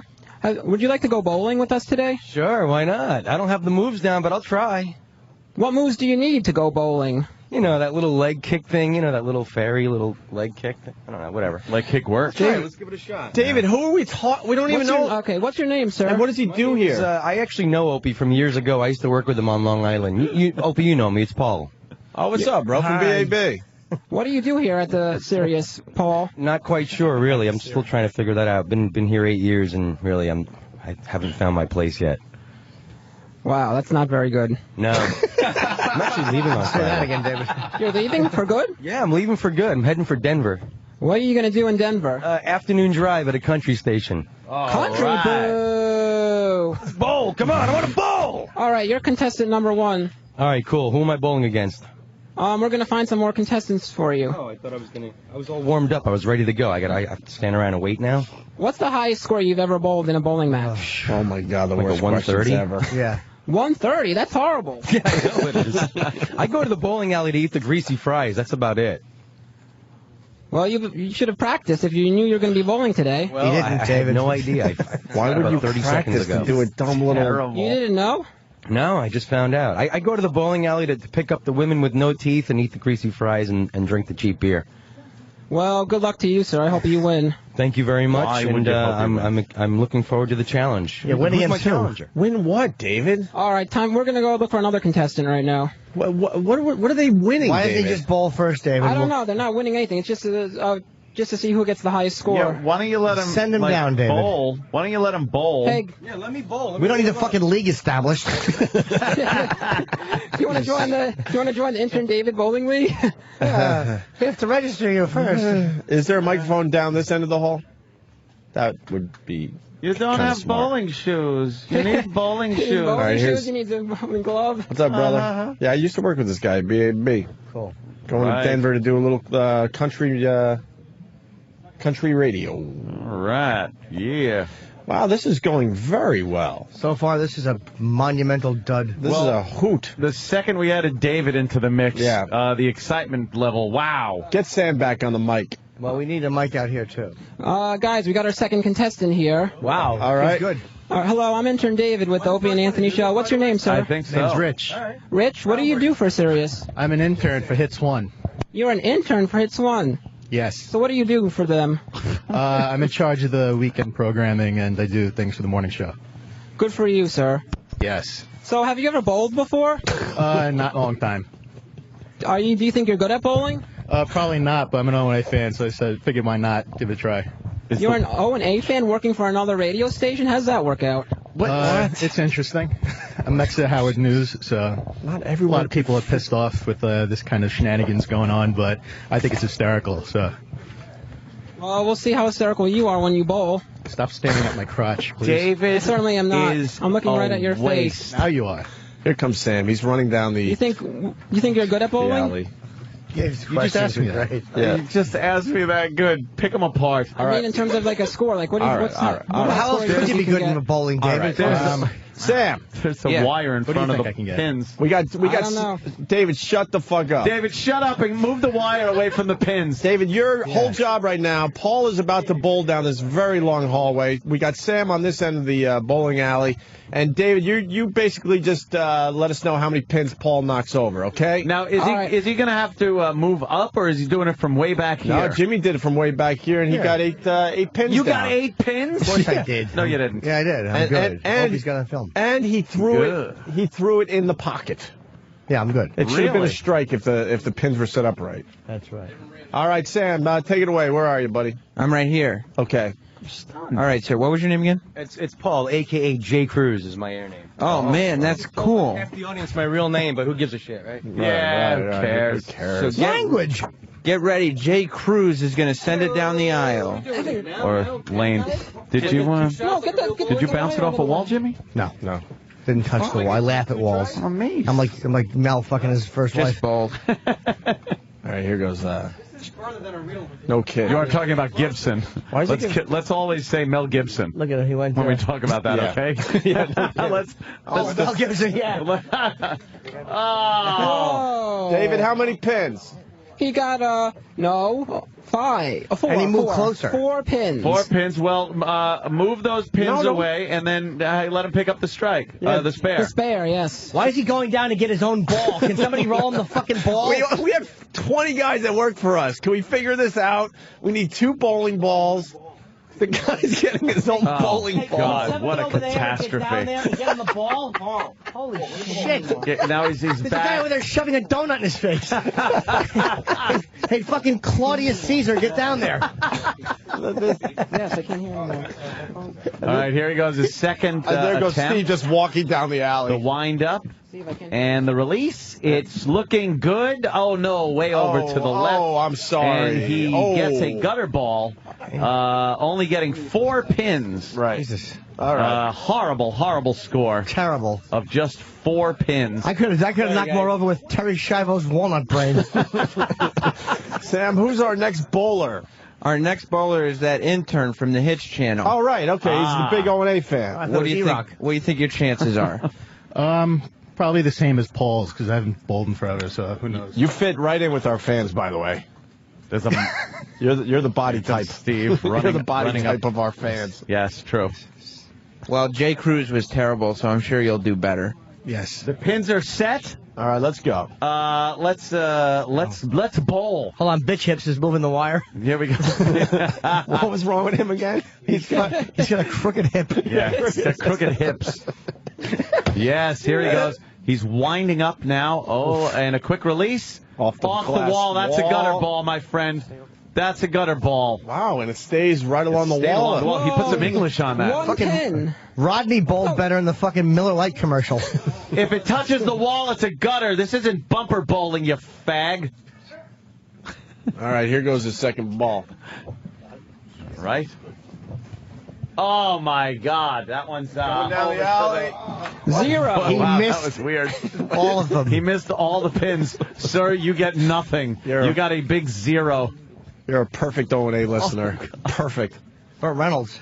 Burt Reynolds. Looks like you on Hannity last night. Yeah, what the hell? You got the Burt Reynolds mustache. Nobody does a bowl in this fucking area. No. David, you got any other bowlers? We can try to find some. Well, that's your job. Yes, it is. Yeah, find a bowler.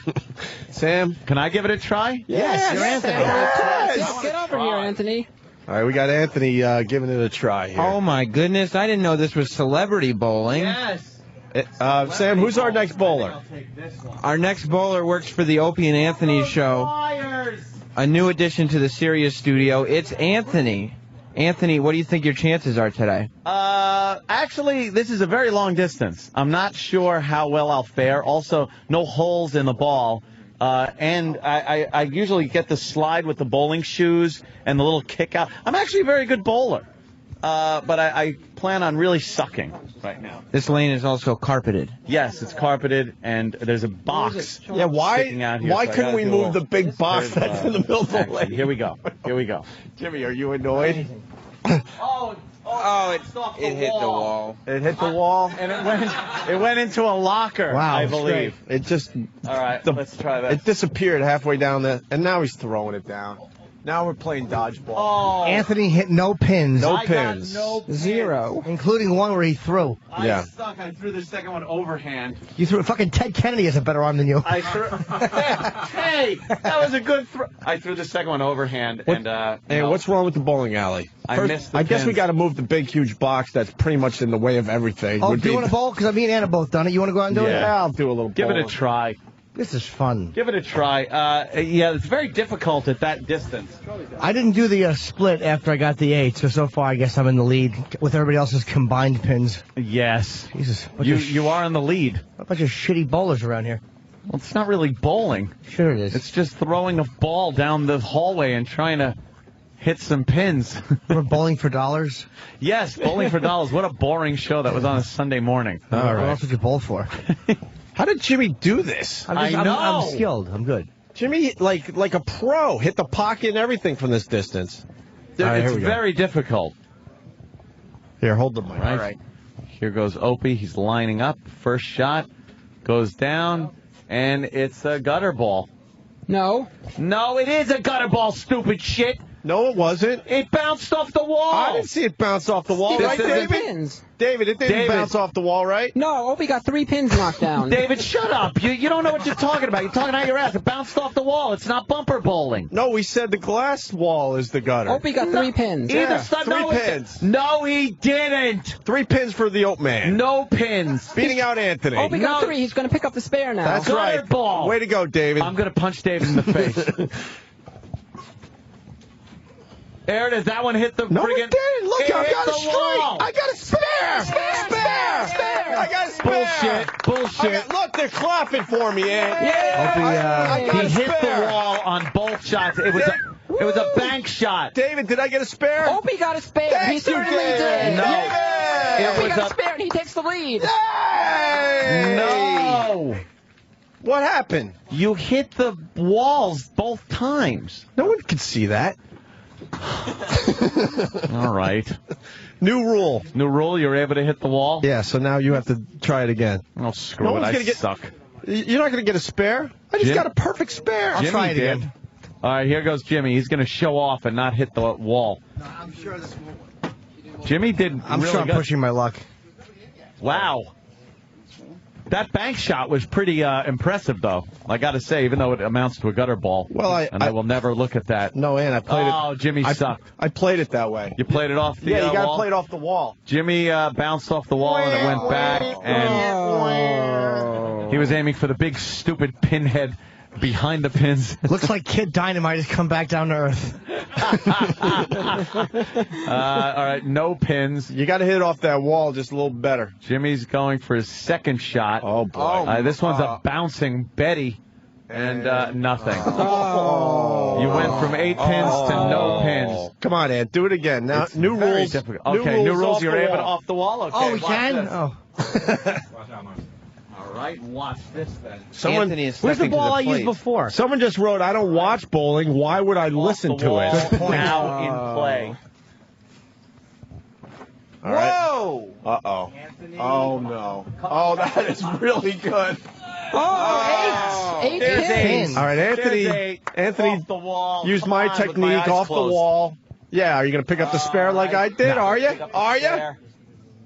And trying to pick up the spare 2 pins ago. He knocked it off the wall on the right side. Come on back. I ain't coming back, my friend.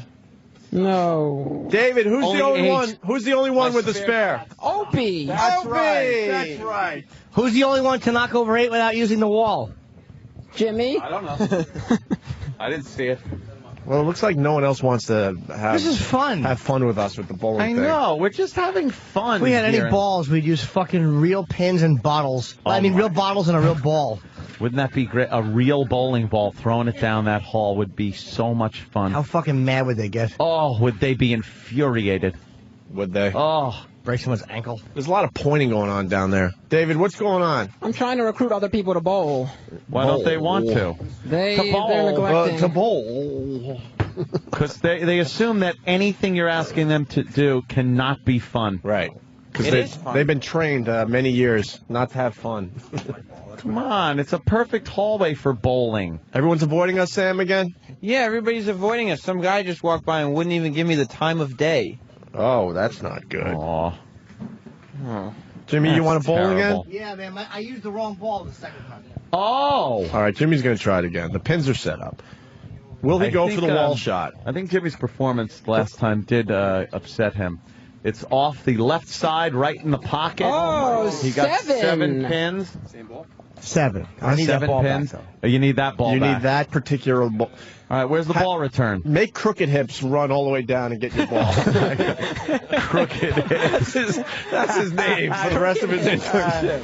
Having crooked hips. Here goes Crooked Hips. Crooked Hips, go retrieve Jimmy's bowling ball. They play his music.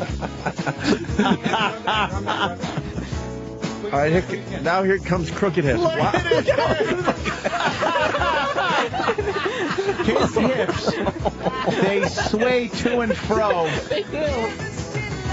I have never seen hips move like that. All right, for He's now like on. a runway model. All right, Jimmy's going for the spare.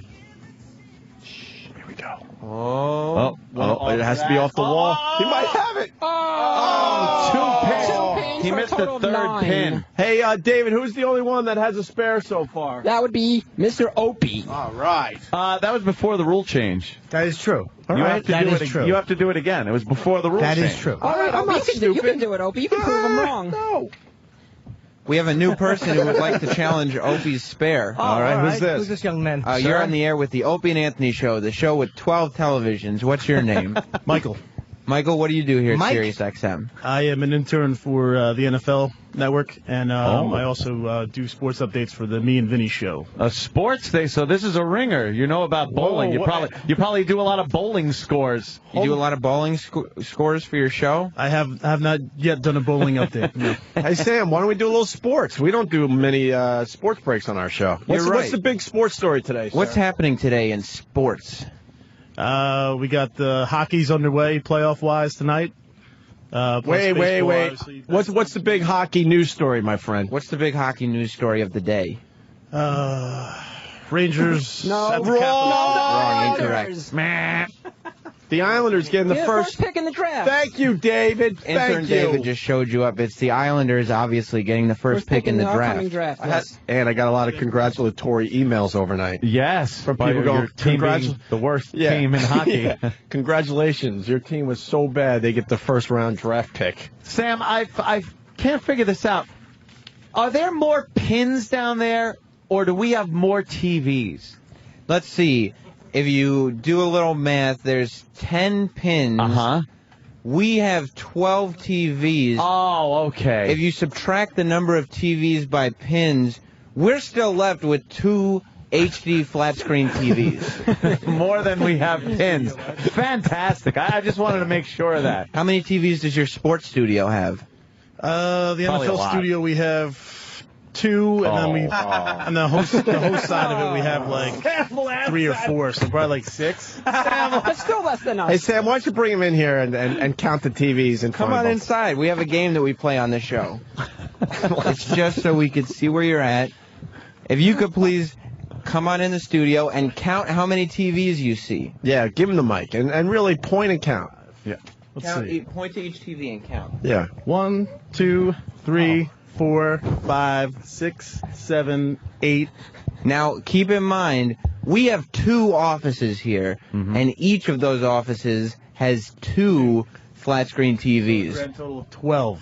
Yes. I actually forgot about those 3. Yeah, I know. I forget they're there. I forget about these. Make sure everyone understands that we demanded this. Yeah, we demanded coming to Sirius. We said at least 12 TVs to start. Yes. Well, and these trying times in the economy, it makes sense. We got 12 TVs. Well, what are sports guys going to watch on TV? Huh? Well, we don't only watch sports. I mean, we watch what's going on with, but we are, we also... Count how many different channels we use the 12 TVs on. Well, right now, Fox 5, CNN, Fox News. So that's 3. Hank Williams Sr. Nice. Mm-hmm. Sam, can you explain why we have them in different positions? See, we have just the 3 channels, but we have 8 TVs in the studio, plus the 4 in our office, because the talent of the show doesn't like to strain their necks. Yeah. Makes sense.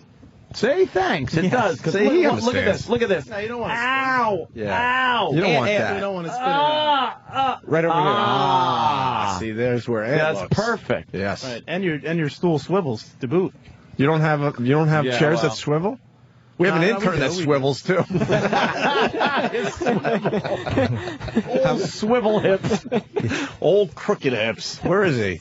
I can't get enough of him. First show, or was it yesterday? Oh, well, way to pay attention. Thanks, sir. It was yesterday. This is day 2, yeah. Day 2. Yeah. From the new facility. Why is David laughing? I'm pointing at Evan. Oh, that would have been a good one. They were throwing balls. All right, let's let this guy do his bowling thing. Okay, let's see if you can get Best of luck, guys. Thank you, sir. Let's see if you can knock over more pins than TVs you have. That shouldn't be too hard. So you're hoping he knocks over 3. What's the record? What am I against here? Well, Opie has a spare. Yeah. Spare. Yes, See if I can at least tie. A spare is the best thing you can do right now. Bank it off the wall. That's fine.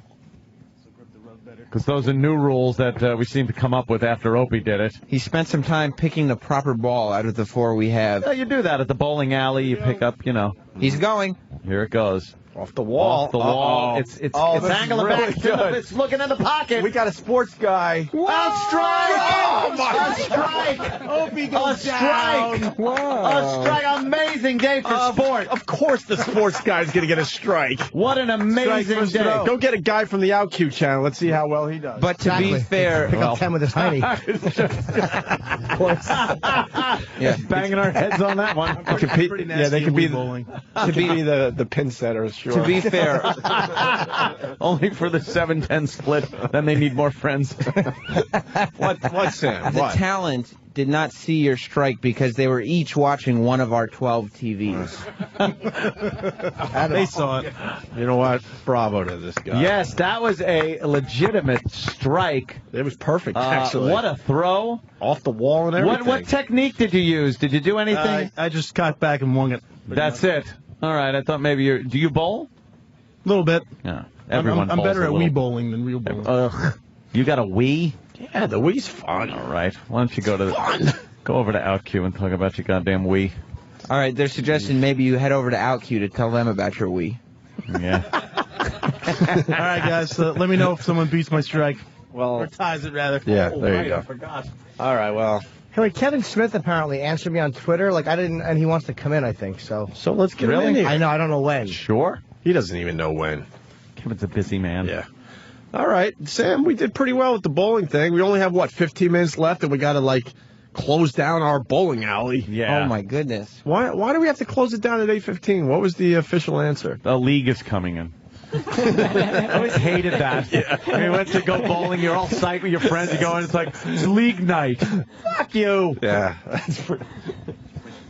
All right. Should we take a break? We'll take a break. I guess we'll finish up with our bowling one more round, the maybe. guy hit a strike. What are He we going to did do hit a now? strike. Where can you go from that, Opie? You're right. Well, we should get Crooked Hips to bowl. How about I would like to see old Crooked Hips. Hey, Crooked Hips, this is what we want from you. We want you to bowl. You're going to finish up the bowling bit by bowling. And you're going to have to walk all the way down to get your own ball, walk all the way back for your second shot. Yeah. Well, you're going to have to bowl, and once you're done bowling, you can only have one ball. And you're going to have to walk all the way down with your crooked hips to get it and bring it back. All right. You know what is the most fascinating thing with his walk? He's wearing his ID clipped to his pants, so a little white card is dangling right by his junk, kind of. And it only accentuates how far his hips swivel, because it's like a marker. You look at your ID and it swivels. There's something wrong with you. You got like G.I. Joe hips. You know how it's just on like that one swivel? We should make him do the hula hoop. Do we have a hula hoop? Like Asmo, the Honda robot. Yeah. Oh, the Honda Asmo. I am Asmo. Yeah, the Honda robot. Very good. All right, let's see. Swivel hips. All right. Crooked Hips. Here he goes. Here goes Crooked Hips. All right. One bounce. Off two walls. No. Gotta go down and get that. Now you have to go. No, Charlie. Look, Quick, now quick, he's quick, there. You go. Now he's swiveling down the bowling alley to get his own ball. That is. It is much more funny on his way back. Well, because we can see. We see the front, and it really swivels. He has retrieved his ball. And look at that swivel. Oh, my God. Hustle, baby. The music is great. Yeah, it's awesome. All right, and Crooked Hips is going to throw his second ball. Oh, he is down the hole. Here he goes, trying to pick up a spare. Yes, 2 turns. 10-pin spare he's working on here. Yeah. Here he goes. Oh, the ball hit the box. It is laying 8 feet in front of him at most. That's like a bowler actually bowling it into the thing that the balls pop back out of. Let's try that again. All right, one more try. One more try. Let's Shitty try to hip avoid 7. the box that's literally 6 feet in front of you. Here he goes. One bounce. It's hooking back. No, it's out of the pocket. 2 bounces, 3 pins. 3 pins. 5. Hold on, 5. 5. Five. That sucked. Fine. Go down and get your ball, Evan. No. And there goes Evan going back down the hall to get his own bowling ball. He is just sauntering. He walks like Steve Martin in every movie before 1985. That just looks exhausting. Yeah. It really does. Well, there you go. Oh, he has to get his ball. It went way past the pins. One of our helpful interns, Charlie, decided to throw the ball further instead of handing it to Make him. sure he walks back, not run. Yeah, walk back. Walk. Evan, walk. Walk. What? He's running. Why are you running? You have to walk, Evan. What? Why did he run? Why did you run? Evan, you have to walk. We want to see the walk. Get here in time. We Come just back, said walk Evan. 100 times. Now, all right, go back down and walk back. Sam gets angry. Because he wasn't slowly, listening. walk. He did say walk. No, run back that way. Run down and walk back. Yes. Run. People want to know if it's a swivel or a swish. It's really a swivel. Yeah, It's a swivel. A swish would be if his hips were going side to side. Yeah. They're rotating. It's more like a rotational axis. I can just watch this kid walk all morning.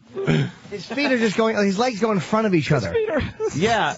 David, but you his like that, upper huh? body stays completely straight. Like his shoulders don't move back and forth, No. but his hips are moving crazily. They're making mention And that David is hysterical. David likes that. Yeah. It's very funny. they're noticing that when you walk, your hips move in an odd way. Yeah, they do. It's uncontrollable. I hope so. You don't find it as funny as we do you? You don't find it as funny as the rest of us do, I guess. Well, I mean, it has limited me a little bit.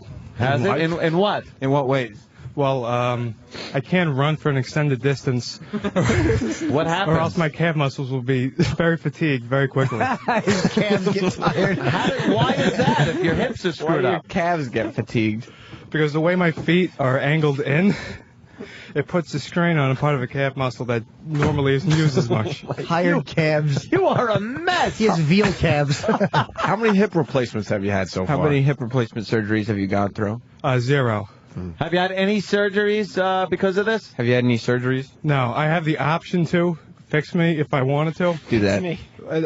It's not covered by my insurance, and I would be in traction for about 6 to 9 months. Wow, what do they They'd have to break my whole pelvis. They would and break your reset pelvis. David's laughing at him. It's really funny. What's funny about them having to break his pelvis? That's funny. It just is. It just is. Evan is also, I've never seen anyone walk like that before. after his back and forth jogs, his brow is heavy with sweat. Of course it is. And he keeps drinking water. Ask him what some of the nicknames he had growing up were. People must have commented. When you were in school, what were some of the nicknames you had based on your hips? Well, someone called me an AT-AT once. An AT-AT? Oh, damn it.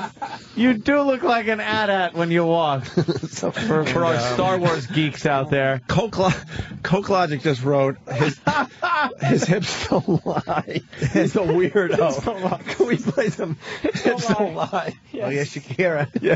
Shakira. I like that. I can't hear him.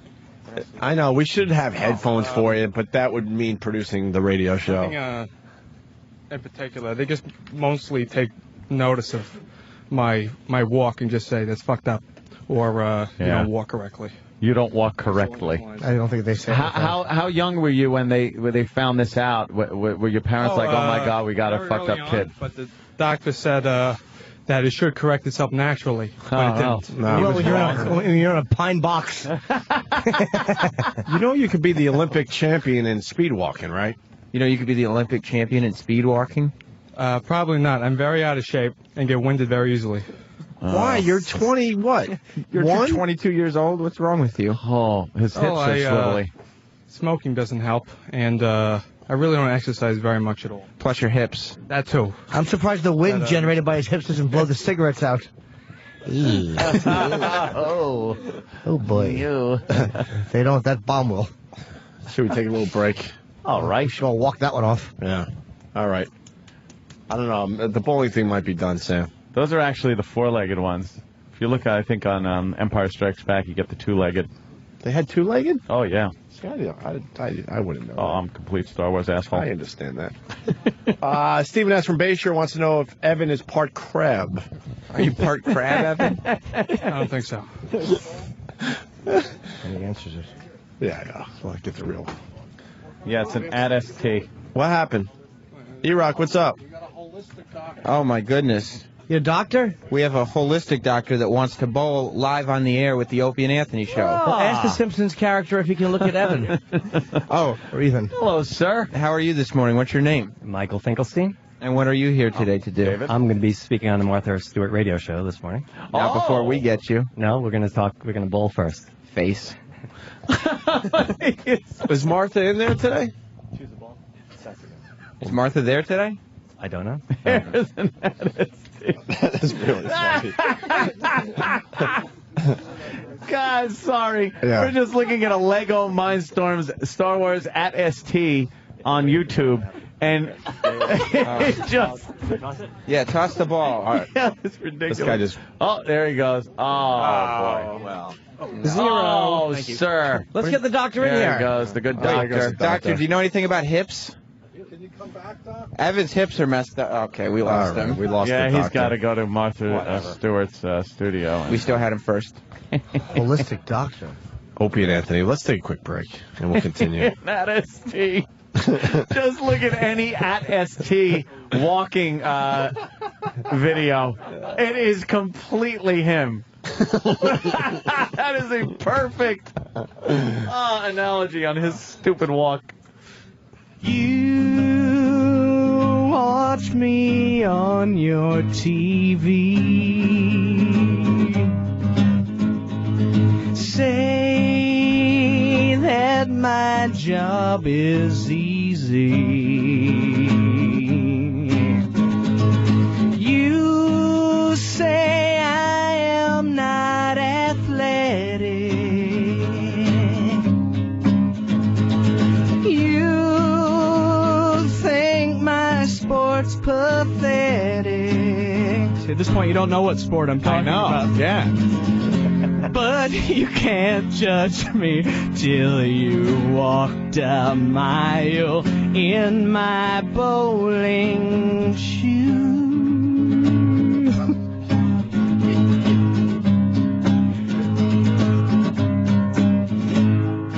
Got a ball that's smooth and all black. Keep it in my favorite ball sack. Oh yeah. Get a feeling in my soul as I finger every hole, and as I roll the ball I cry, let me bowl and let me die. I'm almighty Malachi, the bowling god. The smell of rosin gets me high. Kiss those pins goodbye. I'm almighty Malachi, the bowling. Not a single man will try to beat almighty Malachi. All who challenge me are slain. Come on, Bruce Lane, Marshall Holman, Gary Dickens, get in line for your ass kicking. John Petraglia, Norm Duke, you're so lame it makes me puke. Who among the Pro Bowl sector dares to don his wrist protector? Not that pussy Nelson Burton tells me that his wrist is hurting. Well, hey, Mark Roth, hey, Earl the Pearl, are you scared to give the ball a hurl? How about Dick Weber, his son Pete? I'll turn the mother to cream of wheat. And as I roll the ball I cry, let me bowl, let me die. I'm almighty Malachi, the bowling god. The smell of rosin gets me high. Kiss those pins goodbye. I'm almighty Malachi, the bowling god.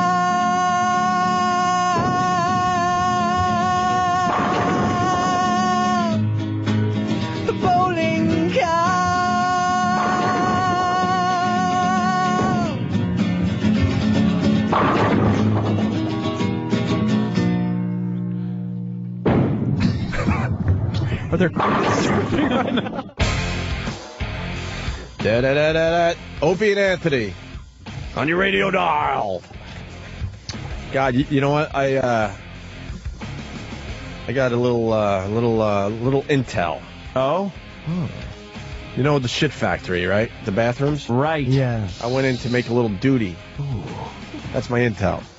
And the paranoia as you're sitting there, because the bathroom is being used way more than the one at our old facility, obviously, because it was just us over there, right? Yeah. So I'm sitting in the stall, and all of a sudden 3 strangers are talking about the bowling bit, and I'm sitting in a stall, and I'm like, please don't say anything bad. Please don't say anything bad. Please don't say anything bad. So I'm like squeezing out, like, shit rockets so I could get the fuck out of there before something bad was said. You never want to hear something bad. I want to, put a note on the stall I use every morning. Opie is in here. Because I don't want to hear that shit. No. Don't put a note, because I'll change it to put drill hole here. Did they say anything bad?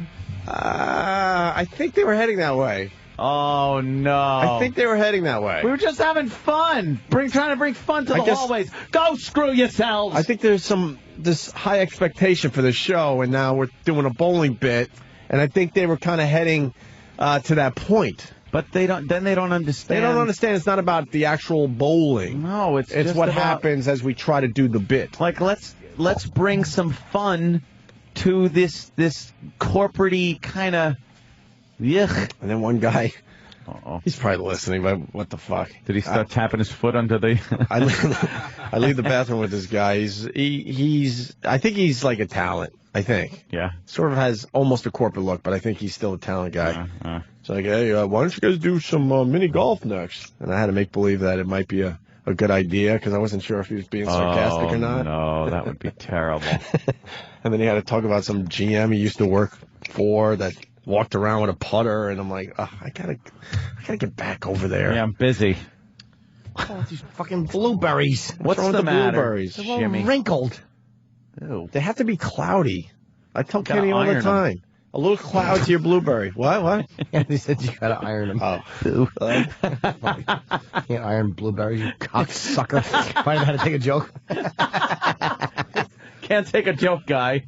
Good luck ironing them. You'll scorch them. What do you guys think of the Obama's dog? It was a big story yesterday. The whole country completely falling apart. Whoa! And they had video of them meeting the dog. They actually had a huge story on CNN, I guess. Did you see it? Yeah. Did you see the dog whisperer? No. Stupid Wolf Blitzer in that situation room is driving me nuts. I watch every day because he drives me insane. Not only did he have the dog whisperer on to discuss the Obama dog situation, what they need to do, take the dog for a really long walk before you bring him into its new environment, and then you have to tell him who's boss immediately. It's like, shut up. And then Wolf Blitzer got the exact replica of the dog that the Obamas had made him with peanut butter off his dick. And this dumb dog is in the situation room yesterday. A real It's the same breed. Look-alike? Yes. For what reason, I don't know. Interesting. Where's the situation, Wolf? Yeah, what's the situation? They were making it sound like a big story, though, on CNN. And then Fox was kind of goofing on the fact that CNN was making a big deal of that's good. Like the dog with the economy and everything else. Yeah. But this might not be the top story that the president has. He actually gave a speech yesterday. Mm-hmm. 45-minute speech that pretty much put the market in the shitter. Thank you again. Yep. God, that guy cannot get on TV and talk without the market taking a dump. I understand numbers came out that also had an effect on the market, but God. He's kind of got to shut up. Like, he sounded a little desperate. Like, look, didn't he say that we should be out there spending money? Yeah. No, that's the government should be out there spending money. If here's what it is. If we should do what the government's doing by example, we should ring up $10 trillion on our Amex cards by buying stuff. That would rock. Because apparently they're spending like crazy. If you had a credit card that had $10 trillion that you could, charge, well, then what would you get? Well, What would be the big item you get? I would give $200,000 to tattoo removal in California. I would give is that what he a few $1 million to put sand on a beach in Virginia. But those are jobs. I would. What? They're jobs, though. Are they? It's getting people working. Do they? The jobs might be a little silly, Will they? but they're getting a paycheck. I'd buy if I had $10 trillion, I'd buy 20 trillion lemons. And I'd distribute them to people. Can you imagine? You just wasted. That would be such a waste of money, Jimmy. That'd be hilarious. How they'd all start rotting. Of course they would. 20 trillion. I would be surprised I only gave away 800 of them. Would you just be sitting there very happy with your pile of lemons as the news reporters are trying to like understand what you're doing? And then say, what do you plan on doing with the 19 trillion 999 billion 999 million 999,000 and 200 that you have left? I'm still working on it. Yes. Because in order for me to give away the lemons, people have to write in, and then I have to take each one individually down to the postman. Sounds like you got Ted on the job. Yes. Ted's lemon distribution for him. Right. Well, there's big tax day tea parties that are taking place all over the country. Why are we having a tea party, and what is the tea party? We should be having a tea party. This is a grassroots movement that has been spread around through things like Twitter and other social networking sites. See, Right. these things are kind of working now for people that want to get these events together. And what they are is people that are unhappy with this tax and spend government that Obama has put in place.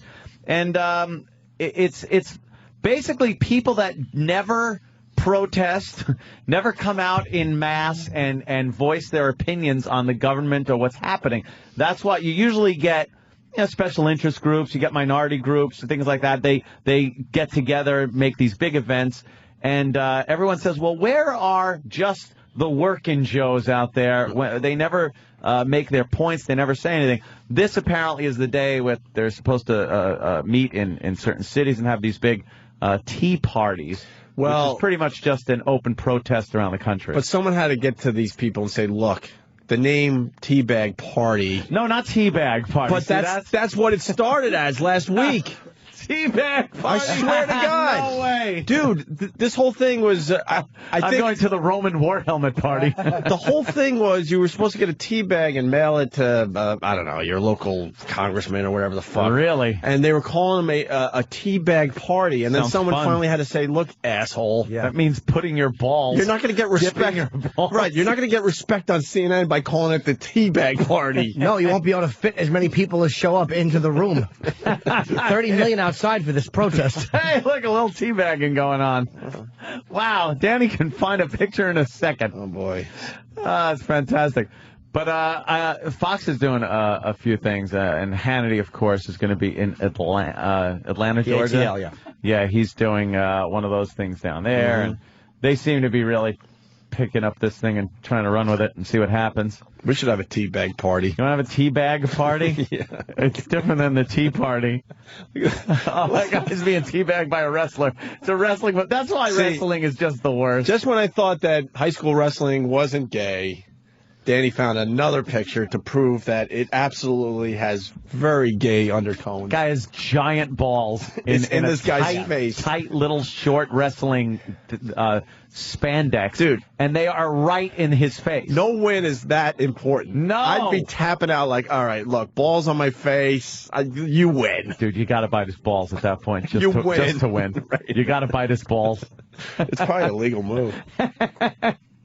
Here comes Sam. Speaking of weird walkers. Yeah. Hi, Sam. You didn't hear He that does, good. too. He's got an odd little... I know. It's okay. What do got you an got? odd gait. Hey, what's that? This just in? If I could read. Oh. Oh, okay, yeah. This is Fundamental. See, I don't just spew this shit. People back up what I say. Oh, I thought you were talking about the crap factory again. Oh, boy. See, I don't just spew this shit. Have you taken a shit in there yet? The shit factory? No, you know something? I like leaving my dumps for when I get home. It's not a problem where I have a problem going to the bathroom, because I know Fezzi from the Ron and Fez show. Right. Very big problem with public bathrooms, so he must be going crazy in here. Sam, how much wire do we have? We have a lot of wires. We have a lot of cables. All right. Next break, Yeah? you're outside the shit factory. Oh, no. You're going to do a little polling. Okay, what's the poll? What's the poll question? Well, I don't know. I'm thinking about, I'm figuring this out on the spot. Okay. Jimmy, I need help. Sam outside the shit factory. All right, well, you have to, unfortunately, you have to ask cautious questions. Yeah, because... Outside the bathroom. How about, did you wash your hands? That's a good one. You know what? Where's Steve? Where's Bluetooth Steve? Yes. Get Bluetooth Steve, because he's going to have to talk to Bladder. I want to see what the problem is going to be with this bit. That's going to be our new bit. What is the problem with this bit? The bit? Yeah. Because our dumb bowling bit became a problem. Well, we have which to get amazed everything me. cleaned Here up. comes Bluetooth Steve. Look at him run down this long I'm hall. running with my Bluetooth. What is that hooked up to? Nothing. That's when everybody runs down the hallway. Who's choosing the running music? This is Travis? great. Travis? Yes, right out of his iPod. Huh? And Derek, you guys got to come up with one for every guy. That is perfect. That's Steve's. Because everyone has to run down that hallway. There's no walking down it. It takes forever. I feel like I'm in The Shining when I'm walking around this place, Yeah. walking down some of those long hallways. They just never end. Steve, go to Bladder. Tell him we want Sam outside the shit factory and call it the shit factory. Yes. Because they're very mad that we're renaming the bathroom the shit factory. Oh, yeah. Well, they'd probably be like, the guy that worked on that worked very hard, and he's very sensitive to... And we want to do some, interviewing outside the shit factory. We're not even going to go inside the shit factory. Just Sam's camped out outside the shit factory. Camped out outside shit factory Right. to do some interviews. Okay. What are the do's and don'ts of the shit factory bit we're about to do? I can't wait. All right, let's start walking down the hall so we can play the music. And Wait, walking or giggle. running? Well, the running was pretty impressive. Gallop. All right, here we go. Steve is going down to Bladder's office to see what would be the problem with the shit factory. Look how fucking far that is. What a poofter. There he goes. Hey, he's got some speed on him. All right. He's going downhill, he does. Here's the teabagging thing. This happens to a minority party after it's lost a couple of bad elections, but they're searching for their voice. It's hard to talk when you're teabagging. David Gergen, appreciate it very much. Ali Velshi as well. Thanks very much. What the hell's going on? Wow, who is that? Anderson Cooper. Anderson Cooper. Yes. Oh, boy. Wow, And there are allegations that are making the rounds. Rumor and innuendo. They're barely allegations at this point. That perhaps he might know firsthand if you can talk during teabagging. I saw Anderson Cooper in a restaurant I was at one time, and he met some gentleman, I think it was a gentleman, and they just talked. Yeah, he was just sitting there talking. Yeah. And then they ate. It was in the Time Warner Building. Did he have the kielbasa? I actually didn't know. I don't. All he orders is long cylindrical food. Yes. He'll have the banana for dessert. Don't ever use that word again, please. What? Cylindrical. Yeah, that was a comfortable word. I love saying it. Cylindrical. But it's not pleasant to the ear. Oh, it isn't. Cylindrical. Ooh, stop it. Uh-oh. Some kind of situation. What? Are they rolling one of our TVs down the hall? What Cylindrical? the fuck is that? What is that? Oh, it's a mixing board. Okay. Oh, they're getting the box out of the way. There is audio I want to hear, by the way. Yeah, we're going to get to that in 1 second. Kyle. Yeah. Go ahead, Kyle. Last night on Olbermann, when I was watching, he was talking about the teabag parties. He must have said teabag like 50 times in that segment. He's funny. Well, you know what it is? Fox really did kind of grab this thing and run with it. And I think maybe, CNN is making fun of it? Is that what they're doing, kind of? That's what you said. I don't know. That's what I say. Yeah. What you say now? Yeah, I didn't see that on TV, to be honest. You said that Fox is having fun with it. Well, Fox is the one that's sending people, all over the country. Wait, who's sending the people teabagging? I don't mean fun with it. I mean, Fox is kind of No, they're taking it very seriously. And CNN is goofing on it. And CNN seems to be goofing on it because I guess Fox wants to own it a little bit. By sending Hannity to Atlanta, they're sending one of their guys over to the Alamo in Texas. Mm-hmm. I think Greta Van Susteren is going to be in D.C. or something. And but it's kind of a crapshoot. They don't know if anyone's going to turn out for this or it's going to be a big thing or it'll be big. Well, you don't know. People don't have anything to do. But these are people that, for the most part, never protest. Right. They're the ones that you say, why aren't people protesting about this? And then it's like, well, those are the people that don't protest. Mm-hmm. That's the people that you want to come out for this, but good luck. It's wrong, a Jimmy? tough one. I'm sleepy. I'm sleepy, too. I'm in a good mood. I'm very, very sleepy. I couldn't sleep last night. Aw, did you have a little action? No, I just kept waking up. Oh, were you having nightmares? I don't know. Nighty night. Sometimes I dream that people are chasing me with big pieces of fruit and throwing it. Did I ever tell you about my dream I had about Jimmy? Oh, no. God. I had a Jimmy dream. Oh, God. No. I was Was I in feety pajamas with the back that kind of folds down? No, but it's worse than that. Oh. I was in my master bathroom taking a dump. And I have a tile floor in there. And Jimmy came in and was laughing. You pulled your pants down and shit on my tile floor. And I started laughing because I thought it was so funny. And you were cracking up and then just walked out and left a big load of shit on my tile floor in my bathroom. That symbolizes the maturity level of our humor. Yes. You make a duty, and I make one on the floor, and we both think it's a hoot. That was a dream that I had.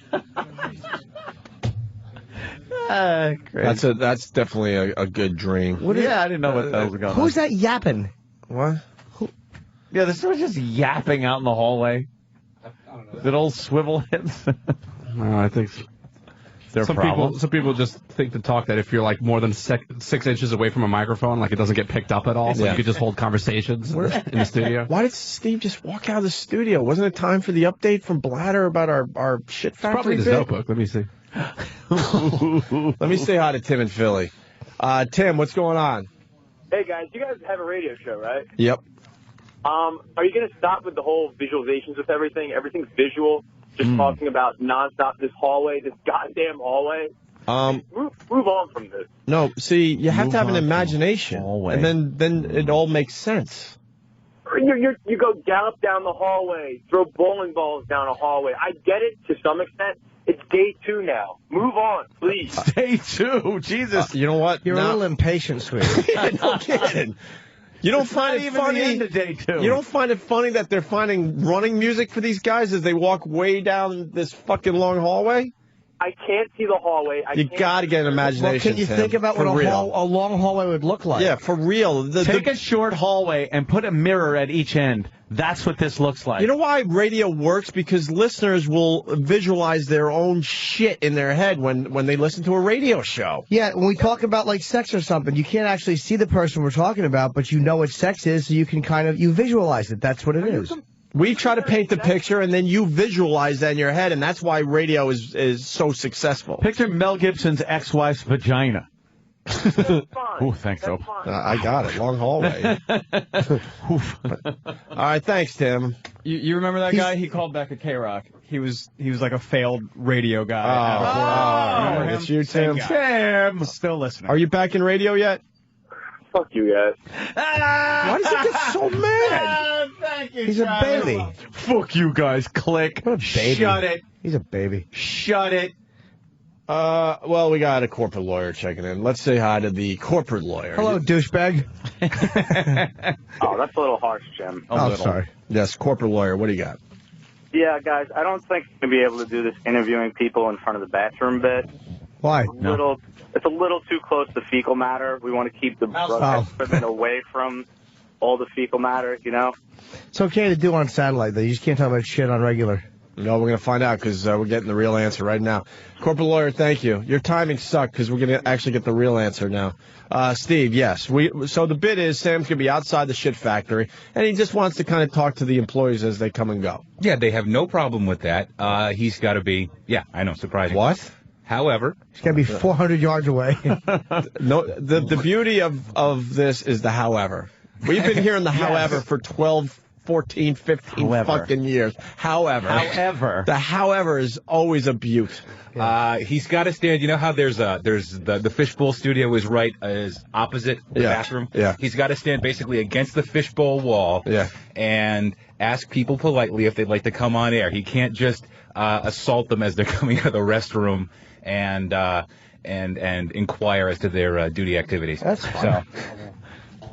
So as long as Mars and the guys are running a headphone and a mic cable right now all the way down to the fishbowl, and he's got to stand across from the bathroom and politely ask people if they'd like to come on. However, all right, the however is always wonderful. That's the however. Yeah, there's a however to every single bit we've ever done.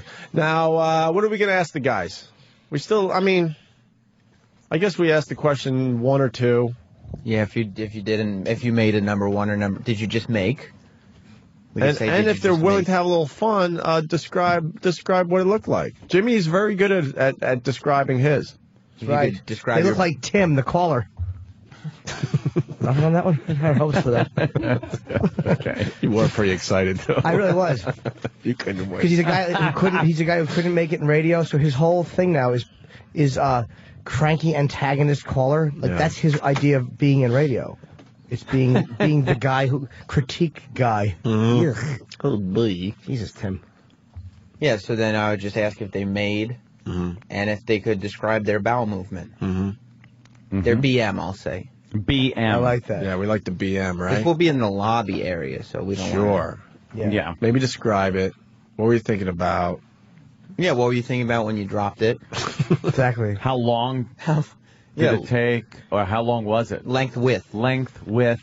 How much do you think it weighed in metric tons? And make sure you do the whole what's the haps.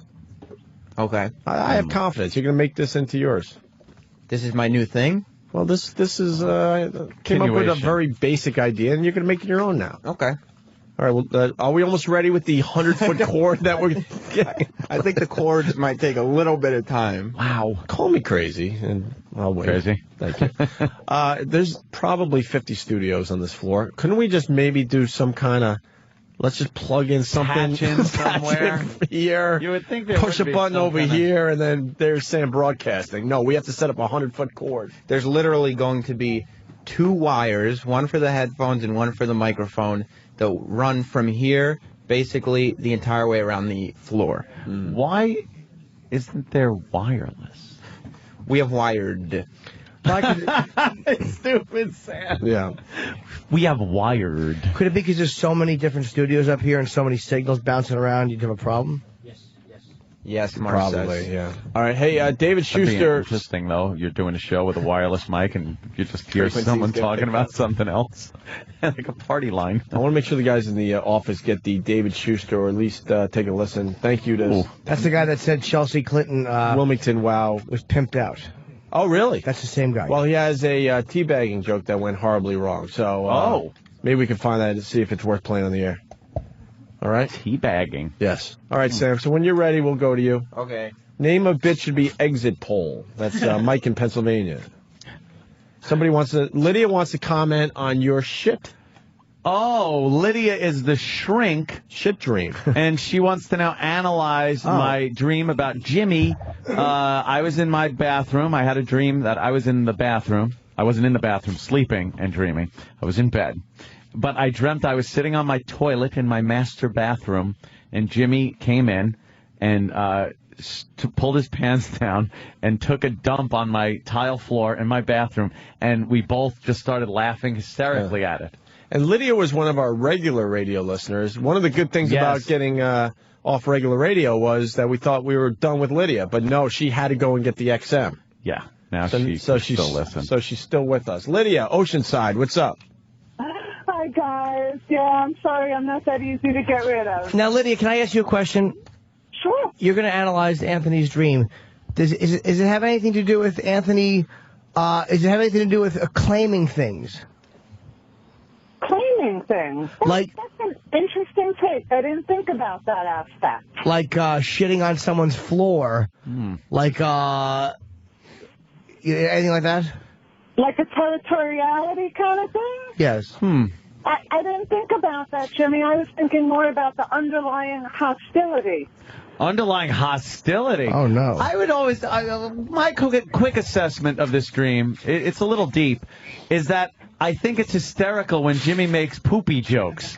And in my dream, I thought it was hysterical that he actually made poopy. The end. Why does it always have to be something? But let me hear your take, Lydia, please. Well, it always has to be something because otherwise I'd be out of business. Yeah, well, you can only dream. No, truly, though, when people talk about shit and shitting in people's spaces and even shitting in their own toilet, dreams about shit are usually about underlying hostility that people can't let out. And both you and Jimmy are people who have a lot of hostility inside that you... No, we don't! Lying cunt.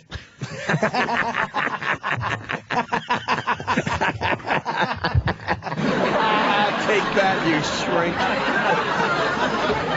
I guess I don't struggle to get it out as much as I thought you did. So, Lydia, you don't mean towards each other. You just mean in general. I mean in general. Yeah. Not necessarily towards each other. I think you both have similar levels of hostility, and Jimmy, of course, you found a way to release it through comedy and some of your sexual preferences. Anthony uses guns, but I don't think he's as connected to his... And radio. He also uses radio, too. Yes. Oh, yeah. That's true. I use the freedom of my medium. And he uses the interior of his car. Lydia, people want to hear you say shit a few more times. Yeah, you potty mouth. Hey, you know what? Lydia's on the phone. I had a dream, and if we're talking about dreams, and this was a real dream, that he was a floor in Anthony's bathroom. I'll throw myself under the bus. I had a dream that I was hanging out with Obama. Really? And I think somehow we met. He liked me.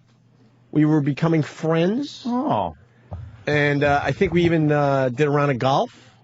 And it was obvious that I had a new friend, the President of the United States of America. Well, you don't have to go too far to analyze that one. Yes, you're 5. And then you flew to the moon. Lydia, comment? No. I got to tell you where it went drastically wrong. Why do you think that? What's your? I think you would put yourself on an even power level with the President of the United States. Fuck no. It's like I could be his pal. Well, I'm golfing with him. This is where this is the beauty, and this is where I throw myself under the bus. So then, he had something else to do. He actually, I think there was another friend, like an older friend that he's known since Chicago. Oh, okay. And he was distracted. New friendship happening. Right. Old friend that he has a lot more history with. He's like, oh, and he acknowledged this person, and then went to me like, well, look, we'll get together tomorrow or later, but I'm gonna go off and have a drink or whatever it was in my stupid dream. Probably we're gonna go fly to Mars and back. You know how these dreams are. And it makes sense. Right, of course. So I go, well, are you sure we're gonna hang out again? And he went, yeah, of course. But all of a sudden he's like looking and he's squinting a little like, what? Oh no, you blew it. It's the blow it thing, right? You blew it with your new friend, but the I president. think I still had it, and he was walking away. Yeah. And I had to ask him again. No. And then I knew in my dream that I blew being pals with the President of the United States of America because of my paranoia and my low self-esteem. Oh, no. Like, it wasn't bad that I did it once. Yeah. He would look like, yeah, of course. Like, obviously, we've been hanging, and obviously we have a lot in common. Yeah, we're gonna hang again. And then I had to say again, but you sure, right? He probably told his other friend, like, that guy. I thought he was all cool, and then he got all weird on me. And as he walked away, he had a puzzled look on his face as he's looking at me, looking at his old friend, looking at me, his old friend. Lydia? I have a theory, too. Oh, wait, let me hear Jimmy's comment first. No, it's actually not bad. Let's say the President of the United States represents a certain boss. Or bosses, power figure, relationship with that person. Like, hey, it'd be kind of cool to finally have a relationship with that person. And all of a sudden, I feel like I do something that's blowing the relationship with that person when they start talking to their old friend, who for some reason cannot be my friend, so they have to make a choice. And I feel like my behavior somehow caused them, of course, to go with their old friend. So my relationship with the new boss is not going to be what I thought it was going to be. They're going to stick with the old friend. And this dream had a very solid ending. It was obvious I blew it. Yeah. It was so obvious. Like, fuck. Why did you have to say, are you sure, twice? Gone to the White House and right, stuff. That's what I was. And then I'm sweating in my dream because of all the stuff. I could have been on Air Force One. Yeah, Air Force One. You're hanging. Yeah, you think that, if I would have done this right, then I would have had this relationship with this boss. Oh, go ahead, Lydia. Boy. Lydia, comment? If you were in my office, Opie, I'd ask you about your associations to the dreams to get more information. But, just as an armchair analysis, it sounds like, in listening to you over the past couple of months talk about Obama, I know that you have some level of admiration for him. And it sounds like a real wish fulfillment kind of dream. And, yeah, I think that sort of fear of being rejected, of pushing it too far, of seeming too needy, is part of what's coming out in that. Someone's saying Opie wants a bromance with Obama. Yes. A little bromance? A bromama-mance. Let it be known, when I woke up, the first 2 minutes I was bummed I blew it, and then 10 minutes later I could give a flying fuck. Yeah, you don't care. And realize what a dumb, stupid dream. Well, maybe you have aspirations, Opie, that you haven't talked about with people. Yes, Opie wants to be Michelle Obama. All right, Lydia, your time's up. Or maybe Anthony's dream, too. Maybe Anthony's dream about shitting is that we both drop our hostility and laugh about it. Right, see? Could we do laugh about it? Well, you can have that take. I have a different opinion, but we can disagree. I see it as a simple fact that I find that very funny, and it worked its way into a dream, and I laughed my ass off. But Lydia, how is that different than what you said? If it's hostility, if Anthony's dropping a deuce in the bowl and I drop it on the floor, and then he laughs and I laugh, that's kind of what we do on the show. We both fire out this venom and hostility and laugh about it. But no joke is just a joke, Jimmy. Some jokes aren't. Some jokes aren't. Why can a cigar be a cigar, but a joke can't be a joke? Because there's always an edge to humor. There's an unconscious and subconscious edge to all humor. I firmly believe that. Maybe that's what makes it humor. I don't know. I can't argue with there. All right. I think humor is just like if you see how about. What's the psychological thing? If I see a man fall down the steps and I tell Open Ant about it and they laugh because they understand how funny it is to watch someone fall down the steps. Yeah. And it is funny. And it's also malicious and cruel and touches that part of all of us that want to be malicious and cruel. Doesn't mean it's not funny. But how about if the old man was carrying 2 babies and he fell on both of them? All right, Lydia. We gotta go. Bye, guys. Bye, Lydia. We say shrink. We're getting ready for the Shit Factory bit, but first, John in Philly. John. Hey, guys. Hey, you're on the radio, right? Huh? You're on the radio, right? Yes, John. Maybe you should stop talking about shit. I mean, I can't visualize it. I don't know. I mean, I used to do the little radio. It didn't work out. But I'm thinking you may want to just stop doing shit jokes. Do you have another radio job? No. Oh, see, let's start the bit. Your line was supposed to be. Fuck you guys. Fuck you guys. Hang up. Everyone knew. Everyone knew. I lobbed the softball at you, John, and you fucking whiffed it. That's the bit. That's the bit. No, you can't save it with a frunkus. I'm sorry. We will not allow the frunkus save. Yeah, let's start the bit. We ask you if you got back on radio, and you say, fuck you guys, and hang up. That's how it works. It's the new bit. Do the bit. By the way, I did get some intel. I can't say who told me this one. We'll call it an anonymous source. An anonymous horse? Remember Alex Bennett yesterday? Yes. Yeah. Had a little problem with him. He certainly did. I think he shut his mouth, which is very smart on his part. This is alleged. Okay. Something else I learned about this place. Uh-huh. Something I started doing today for the first time in years because I learned this. Spilled coffee on myself. Did you really? He spilled his coffee. You fucking bitch. Sorry. It's all over his pants. I'm listening to Old Child, and I'm drinking, and I just kept my cup tipped at drinking angle as I put it back on the table. I don't know why I didn't lift it up. You don't know. I know I'm a bore. No, I know. I was actually listening to I'm you. not stupid. I'm a bore. You fell asleep and you spilled your coffee. Fell asleep. No, I was actually listening so intently I forgot to lift my cup back up. You have to lift it back up before you pull it away from your mouth. I know. I'm so arrogant. I expect the whole world to turn when I needed to. So what's the intel? Alex Bennett is allegedly known. This is allegedly. I don't need a human resources meeting. He's allegedly known for shitting and not wiping. They have something here at Sirius XM called his underwear.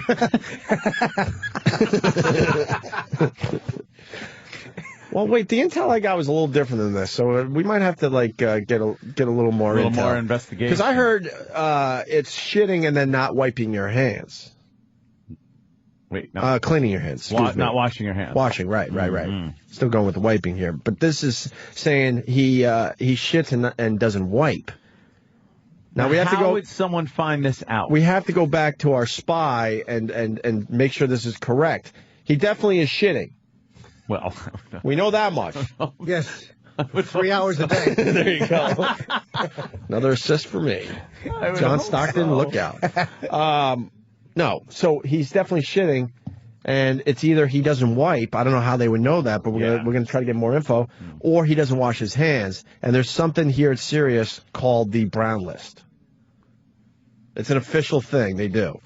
The Brown and List? I found this out yesterday, and I am cleaning like a motherfucker.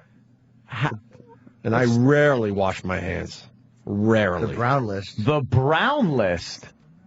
What Now, kind of fascist thing is this that they're running? The Brown List. And it's called the Brown List. And people know. And they secretly go, oh, he's on the Brown List. He doesn't, and it's people that don't wash their hands after they... So if people don't attempt to shake your hand, that they think you're probably on the Brown List. I see. Here's what happens. Wow. People watch other people walk out of the shit factory stalls and leave the bathroom. So they realize they didn't wash their hands. After taking a dump. And they know that they were in the fucking bathroom stall, so they put them on the Brown List.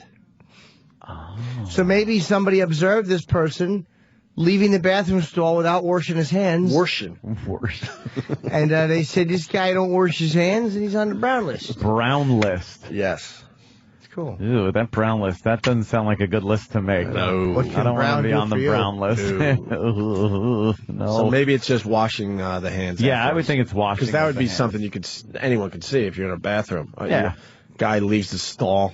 I like it. It's like some kind of fucking, like your neighbor spies on you. They smile, give you a nod, but meanwhile they're going back and ratting you out. How about this? It's like Stalinism. None of us wash our hands after we shit. This whole show should be on the Brown List by Friday morning.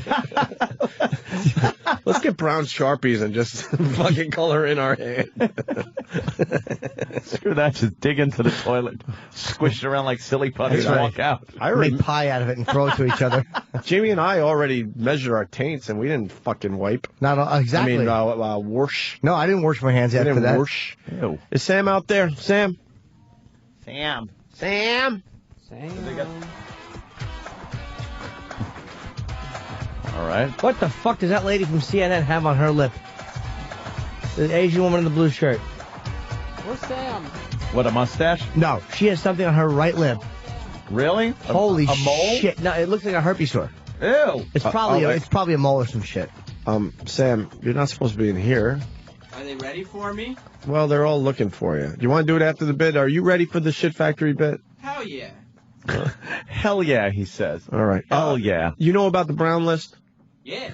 Have you heard about? What do you know about the Brown List? Yeah, I heard a certain somebody was on the Brown List that we were talking about yesterday. Well, we already gave it Who out. did you hear about? What is the Brown List? It is the official definition I heard. That station over there. I was laughing at a similar joke. It's making a number 2 and then not washing your hands. Washing. I'm sorry. How long have you washing. been working for this show? Wash. It's always washing. Wow. So if you, holy shit. Oh. So if you take a dump and don't wash your hands, yes, you're on the Brown List. My dick is on that list.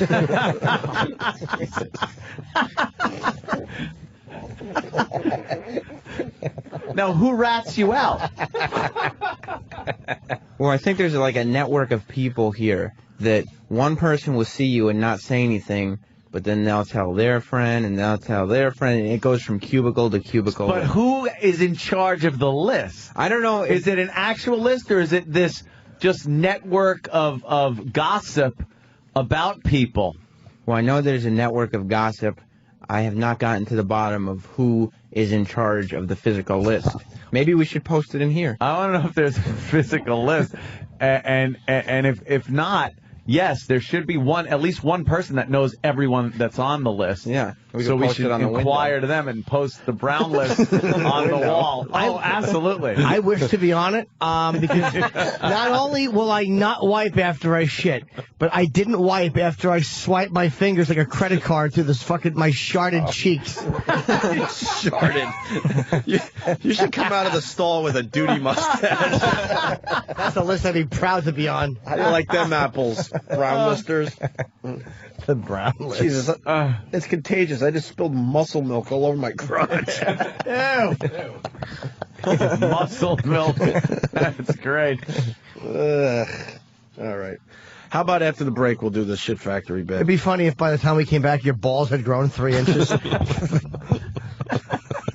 Muscle milk humor. Muscle milk humor. Speaking of workplaces, we'll do one more story before we break. And when we come back, can we talk about this fucking American Idol lady? I want to hear her. I'm sorry. I'm just curious. She's such a... they've been showing this. She is such a homely woman. Fright. Yeah. Is to she look ugly? at, and apparently really? she sings fantastic. Is she on American Idol still? Dude, she's so ugly. She's getting world attention because she has a good voice. Yeah, yeah. Like, she's so homely. It's the English version. Holy shit. What's the problem, Jimmy? Please say it. I just don't get. I hear voices. It's a small room. You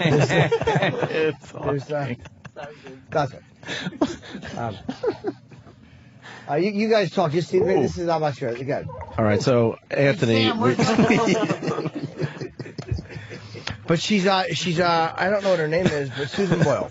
All right, we'll do the Susan Boyle thing in a second. I would like to hear her sing. I'm just curious if she. Fuck it, let's do it now. I mean, just set it up nice there, Jimmy. The thing. This is how weird it is. She walked out onto the stage, and people snickered because she's so homely. Really? Yeah. Do you know how homely you have to be to get a standing ovation just because your ugliness implied you couldn't sing? Those things are not connected. Can I get a picture of her?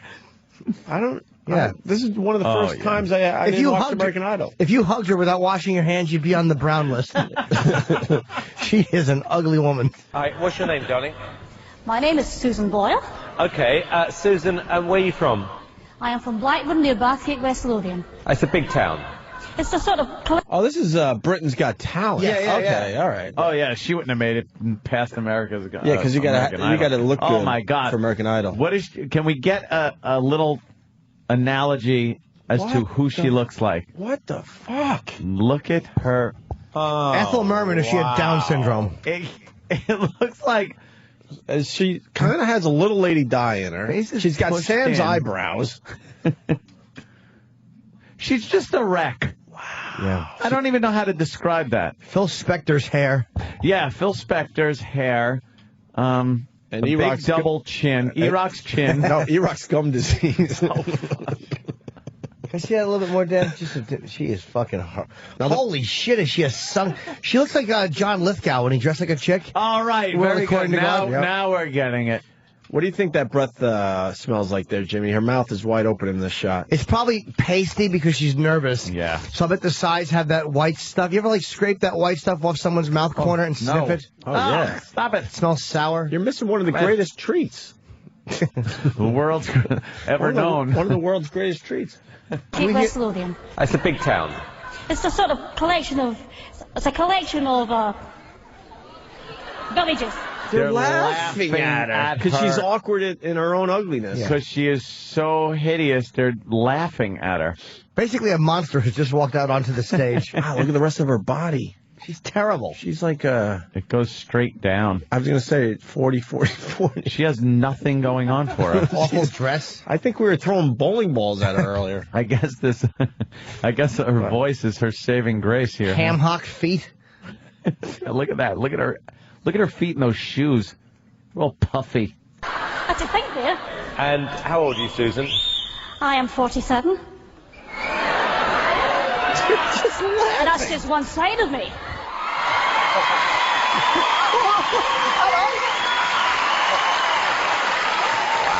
Okay, what's the dream? I'm trying to be a professional singer.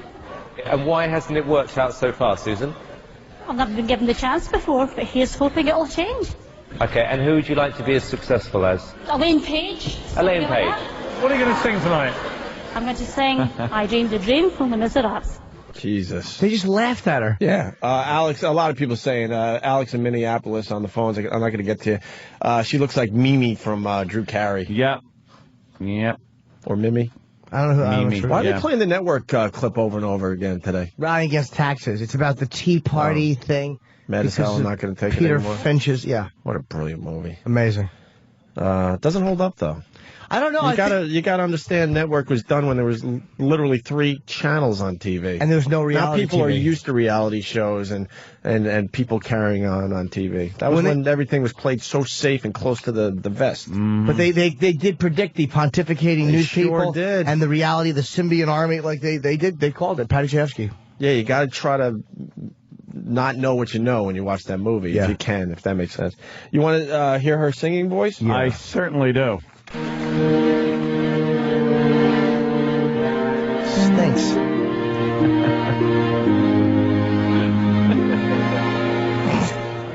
I dreamed a dream in time gone by.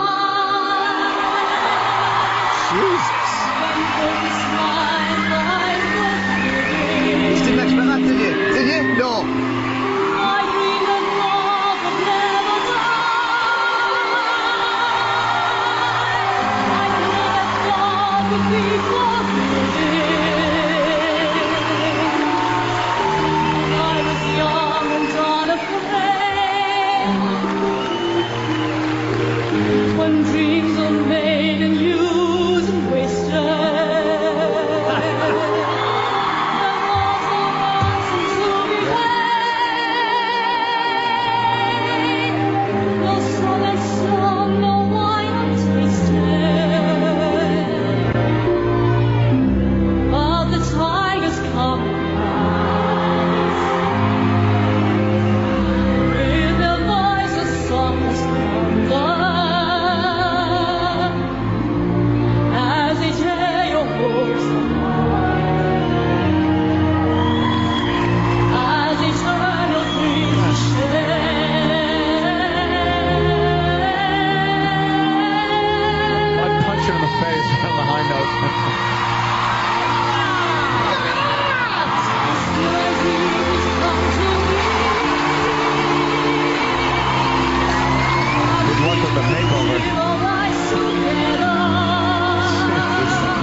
Travis the Chimp.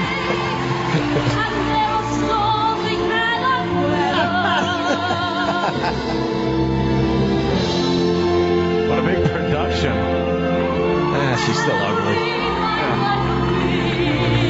Sorry. Yeah. I'd rather have a hot chick that can't sing a note. Exactly. This looks like a fat cabbage with a nice sound coming out of it. How great would it be if Simon said, "That's too bad you're so ugly." Yeah. Too bad you're a pig. Right. Jesus. This is about as impressive as if Rocky Dennis could play dominoes.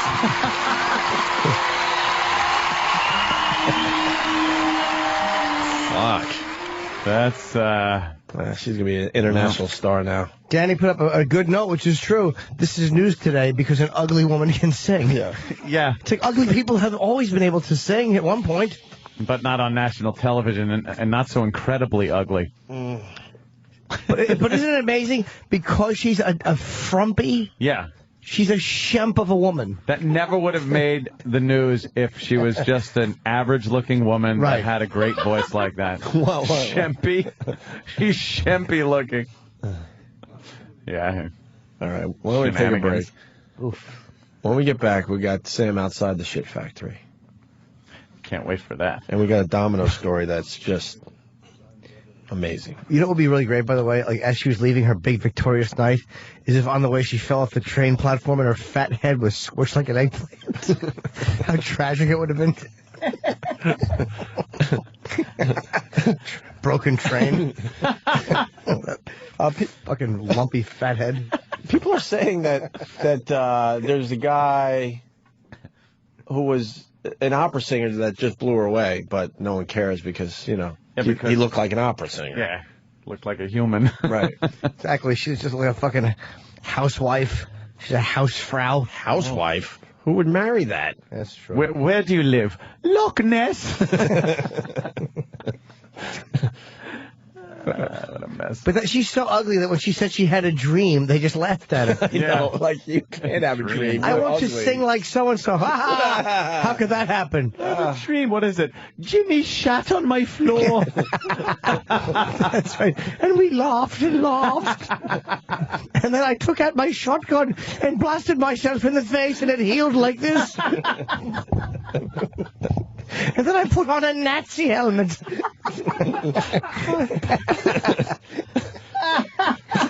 I have a dream that my neighbors wouldn't throw rocks at me anymore. I'm sure the kids weren't too cruel to her. No shit. What is your dream? I want to walk through the subway without wearing a burlap hat with an eye cut out of it. My kid's head. Beautiful. Oh, my friends. An elephant woman. We're not your friends, cabbage head. Fucking. Oh, no, he looked like cauliflower. That's what Cauliflower. Exactly. Hey, healthy back. Oh, there he is. My friends. Friends. He's a man about town. Fucking elephant woman. She's awful. But John Merrick couldn't sing for shit. No. All he could do is dab a little bit of cologne on his fucking awful neck. Oh, try to comb that hair. Oh, give him a rake. That's the worst hair ever. Whenever John Merrick said, "Do you have a comb?" Somebody should just hand him a fucking a shotgun. There you go. Are you sure this is right? Yes, it's a comb, John. Yeah. Here's how you use it. Yes, if you pull that little magical button, little things come out of the end and brush your head gingerly. Magical. What is this called? It's called the dummy remover. Let's say hi to Tom in North Dakota. Tom. Hey, yeah. The only life she's got as a singer is during a cartoon or something like Mulan or something like that, where she can be the love interest, and you don't have to look at her face or body. Oh yeah. Oh yeah, then they could draw some like hot cartoon Yeah, chick. perfect cartoon singer. Perfect. Oh my God. Let's take a break. John Merrick have a big one? Is that him naked? He had an average penis instead of a regular penis. But again, anything on him would look fantastic. It kind of looks fat at the base. Let me see, Dan. It's cut off right at the... But he even has a cocky look on his face because he's naked. That's the other thing. His eyes are up because he knows he has a fat dick. Like, I may smell like I'm rotting. It's quite large, isn't it? Look at that head. Holy shit. Mother. What a disaster. His Bowser lips. My treasure. All right, we step aside now. All righty. We are back with the Opie and Anthony show. Wow, that is a laugh riot. There are just certain things that we've done that I can listen to, and you're kind of removed from it yourself, and I just laugh my ass off. I hadn't heard that since the day we did it. I don't remember when that was, but that really made me laugh. My stomach. Rocky Dennis bashing is for no reason. Too goddamn funny, man. Fuck him.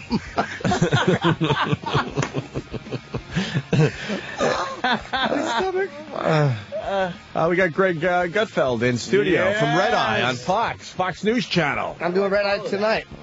We got Jim and we got Ann Coulter on together. Whenever they're together, there is some kind of strange magic. Yes. It's just, I don't know if it's kind of a sexy energy, but you just know something. You're like super twins or something, or power twins when they get together. They turn into something greater. Yeah. They work very well together. They do. I think. And apparently they've struck up a bit of a friendship, I guess. I think you call Jim stalking Ann a friendship. Yes. Yes. Works for me. Yes. Mailing her his toenails is considered a friendship. I send her many emails, and I know that she reads them. Yes. She won't look you in the eye anymore. I don't know what else you sent her, but it came in a little box, and it looked like brownies. It bothers her when I say Ms. Coulter, and then I maintain eye contact. Yeah, that would probably do it. Yeah. You carry around a Catcher in the Rye outside of the building, you know? We also have the guy from Buck Cherry. Oh, he's cool. Josh Todd. Yeah, he's all right, man. We've interviewed him a few times over the years. He's like the band that time forgot. It's like, but they're actually good. They got another hit song out there. They really did. I got to look it up. Because the last one I heard was Crazy Bitch. Yeah, Cold-Hearted Bitch or whatever. Whatever. Right. All of his songs are designed for strippers to strip to and then do coke after their drug dealer's penis. It's that kind of music. It's the music that makes everything bad that you're doing okay. Yeah, because the soundtrack is good to it. As long as the soundtrack's good, it's proper behavior. There are songs that are just specifically made for strippers. You're exactly. Right. Yeah. We have a small studio. This is our new studio, and I want to ask Jimmy something. Greg Gutfeld from Red Eye, our first guest in the new studio. Yes, he is. Oh, yeah. Trivia question. Remember that. And you like Greg. You do notice that there's going to be a problem, though, right? Not with Greg in particular, but with guests coming in this studio. Greg's pretty much sitting on your lap, Jimmy. Yeah. Oh, I knew it would be very close. I'm fine with Greg. I can inch closer in a problem, Jimmy could come over by me. I'll protect you, Jimmy. Yeah, but I'm actually, it's actually not as It's not that bad? as I thought. 'Cause I'm Not kind as of used to. intrusive. Yeah, it's okay. As long as he's comfortable between me and Danny. Yeah, and I bathed and I brushed my teeth. I did debate brushing my teeth though. Yeah. It was one of my wife's away, so it's like that whole brushing teeth thing just goes away. Sometimes you could just blow it off. Exactly, for days on end. I just got back from vacation, and I was bragging to my wife that I didn't brush my teeth for 2.5 days. She goes, why don't you brush your teeth? Yeah, no, women... Because you're on vacation, and you're like, I don't shower when I'm on vacation for the most part. Really? Because you got the ocean, and then you got the pool, and then you got the rinse-off shower. So, I mean... A walrus doesn't smell good. Got the ocean. And I was stupid enough to brag, like, wow, I'm so relaxed and just mellow. I haven't even brushed my teeth in 2.5 days. Yeah, now she... How about you brush your teeth, you idiot? You're not going to make sure. I know. But when was the last time... The other thing when was the last time you actually bought a new toothbrush? I think I had one for like 5 years. I'm trading one. I'm taking those electric heads. Yeah. Oh yeah, I'm rotating through those big time. When I do brush my teeth, I make sure I do a very good job. Yeah. And then after I broke up with a girlfriend that I had been with for a long time, that in that interim I had started getting a lot of toothbrushes because I had to buy some for the house.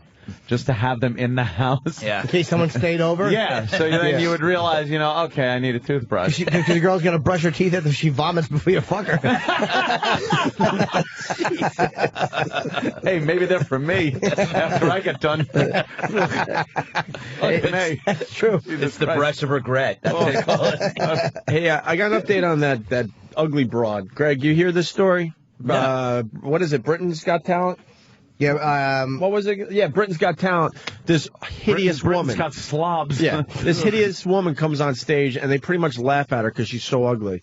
And she says she has a dream and all that. And she sang, I dreamed a dream from Les Miserables. And it turns out this ugly bitch has an amazing voice, right? Yeah. Here's the update. Miss Boyle, who admits... Miss Boyle, that's not what her name is, that's what she is. One big boil. Jim, are you sure that's not you? Jesus. Wow. That does look like me. You look like that wig. With a wig and bushy eyebrows. Bushy eyebrows. Oh, my God. Miss Boyle, who admits she has never been kissed, astonished the judges at the auditions for, Britain's Got Talent with her rendition of I Dreamed a Dream. Here's the update. The clip of her audition has been viewed 2.5 million times in 72 hours. Wow. Well, she's famous. 2.5 million more people know that she's an ugly broad. She's been asked on 2 dates. But this is. I mean, not to sound naive, but it's all planned. I mean, they all knew. It was like that opera guy. Remember the opera guy they had that who is this strange-looking man? And it comes out, and all of a sudden he sings this amazing. What do you call it? An aria? Aria? Aria. Thank you. And everybody starts crying. Everybody starts crying. They knew this person was going to make a sensation. But this is a typically British woman, a kind of woman that only serves one purpose, and that is to make tea for you. She's not going to ever be with a guy, and she's probably really wonderful and sweet and has a tea cozy, and now all of a sudden she's got a great voice. Yeah, she's one of those old hags that just never get married. Yeah. Lives alone, becomes a hoarder. There's an evolutionary reason for that. They're there to babysit and do the things that married couples can't do. They're everywhere. That's like scare fucking crows away from the farm. Poor lady. I say that's somebody's mother, but I guess that's wrong. Not at all. No. That's somebody's child, Jim. Rodan and Mothra. No. Hey, are you going to be attending a teabagging party? Greg? No, because sadly, it's at the same time that we tape. It's at 7 to 9. But I think we're going to try to send Andy Levy down there. Wait, is there a real New York City teabagging party going on? Yeah, there's one in, I think, by City Chelsea? Hall. I think so, Chelsea. Yes. I went to that one last night. They weren't protesting anything. They seemed pretty open to whatever I had to offer. David Schuster had fun with the teabagging thing. Yeah. With his hacky jokes. It's just called a tea party. I know, but they had to drop the bagging part. It was also Oberman last night did like a good 20 minutes of it with just like really bad puns, like pulling a boner at the tea party. It was just like, it was so awful, and it was just a stupid smirk. Well, the thing is, they would never come out against any other kind of protest. Yeah, of course. But if it's taxes, and I'm thinking taxes is the best kind of protest because no one ever does it because it's so boring. Mm-hmm. No one ever goes out and says, you're taking too much of my money, because they're afraid of looking greedy. And it's not like apartheid. It's not romantically exciting. Mm-hmm. It's about self-preservation. So nobody does it. So actually, this should be like, these people are doing a great thing. They're saying, don't take my money. That's real protest. Yeah. And that's what the Boston Tea Party was about, taxes. Yeah. Very good. Literal Jim. I guess you're right. Look at Greg. Well, you're all going to drink out of little cups. Jim, it was actually about tea. The weird thing is, tea is made from children, Jim. Well, you're gonna hear a cell party. And you see that these guys are saying that this is all orchestrated by like corporations or companies, and it's like, well, who got Obama elected? MoveOn.org. I mean, there's always links between agendas and people with money. Media matters. Exactly. MediaMatters.org. This is kind of a grassroots thing, I have friends that are completely into it. Yeah, that's true. I've read about people who have friends that say that these people are showing up without any, incentive from, I don't know, shadowy anti-government groups. Yeah, just to people aren't happy with the amount of tax that they have to pay. What is the deal if he's saying he's not going to raise taxes on 95% of the people, and the Democratic Party isn't addressing it, why are they upset when people are saying don't raise my taxes? They obviously know they're going to raise taxes. You know why? They know it. You know why? There was a big bullshit story that went out during the campaign that the middle class was going to get tax breaks, and the rich were going to be taxed. Right. So now the middle class is like, great, until the middle class realized they were the rich people. There's no way you can fund everything that he wants. Right. Just by screwing the rich. We've known that for years. Yeah. You have to screw everybody. So that's the problem is the middle class have now become the rich, consider the rich, and now the bottom of the barrel is actually going to be getting some money back. Yeah, it is pure wealth redistribution. They're just they're saying they're leveling out all income. They're taking this and they're moving over. I'm doing a visual thing on the radio. It gives no one incentive to do anything anymore. Yeah. It doesn't give the wealthy incentive. Do you want to start a militia? Going. I would love to. What do you think? Yeah.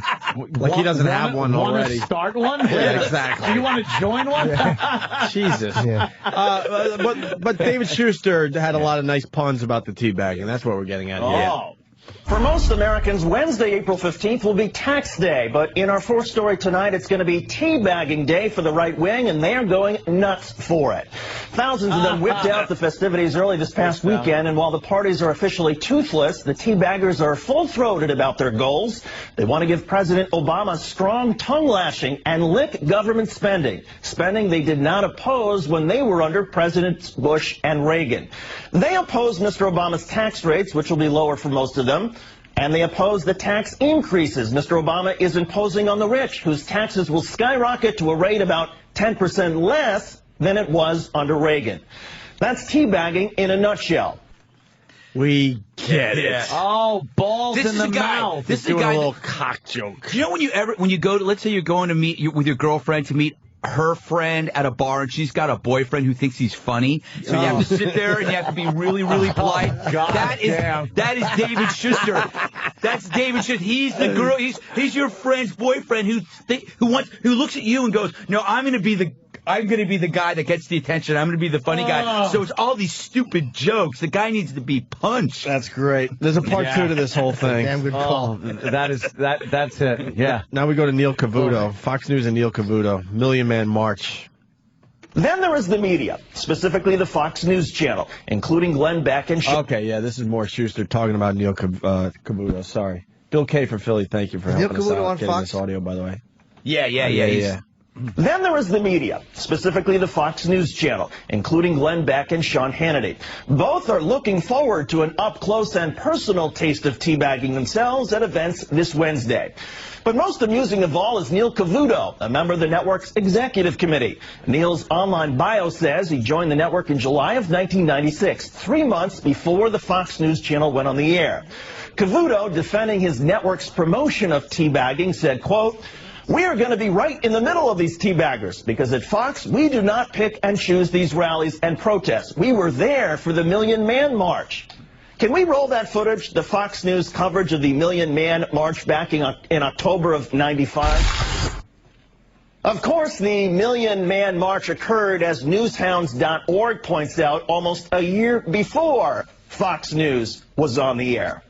We can only speculate why widespread teabagging made Cavuto think of the Million Man March, unless he got them confused with Dick Armey. And in Cavuto's defense, if you are planning simultaneous teabagging all around the country, you're going to need a Dick Army. Get this. Dick Army, get it? It's an army of Dick. Wow. Am I making my point? Yikes. Wow. That's uncomfortable to listen to. Yeah. That passes for funny on MSNBC, though. Yeah, that is the comedy part. That's the comedy part. What a bunch of bores. If a pun is thrown out and there's no one there to hear it, did it actually get thrown out? Should the guy still get tongue cancer? He was trying. It was open mic night at MSNBC. It really was. What did you think of the Obama dog thing? A lot of coverage on that there. Yeah, that's just always. But that it's just something that happens every time somebody gets a dog. That's what Ann was saying. It's a very important thing. The presidential dog is like some big friggin' deal.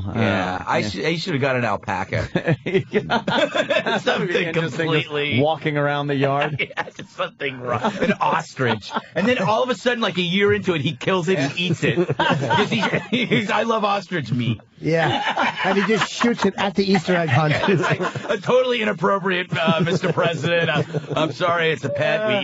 We eat it. It's tasty meat, high protein. The kids love it. Kids love it. What are you going to say? Have you ever been in a hotel in the Washington area? The local commercials for the alpacas. Yeah, it's always like this is if you have no real career in life, create an alpaca farm. Yeah. It's not. Don't just buy the fur. Actually, raise the alpacas yourself. Slaughter them. Yes, Whatever exactly. Yes. Look at that. Oh, look at that thing. Wouldn't it be great if the alpaca? If Obama shot his dog because it shit on the rug, and all of a sudden, like you see the top window of the White House open, and the dog just fly out dead and land on the fucking front stoop. With a thud, a bloody thud. It's a cute dog, though. It is a cute dog. But wasn't he supposed to get? What did he say? He was getting a stray, or I read that. He said he was going to before the election, while he was campaigning. He said that he's going to get a dog for the kids, but they are going to go to a shelter and get it. Then they said they couldn't go to a shelter because this dog.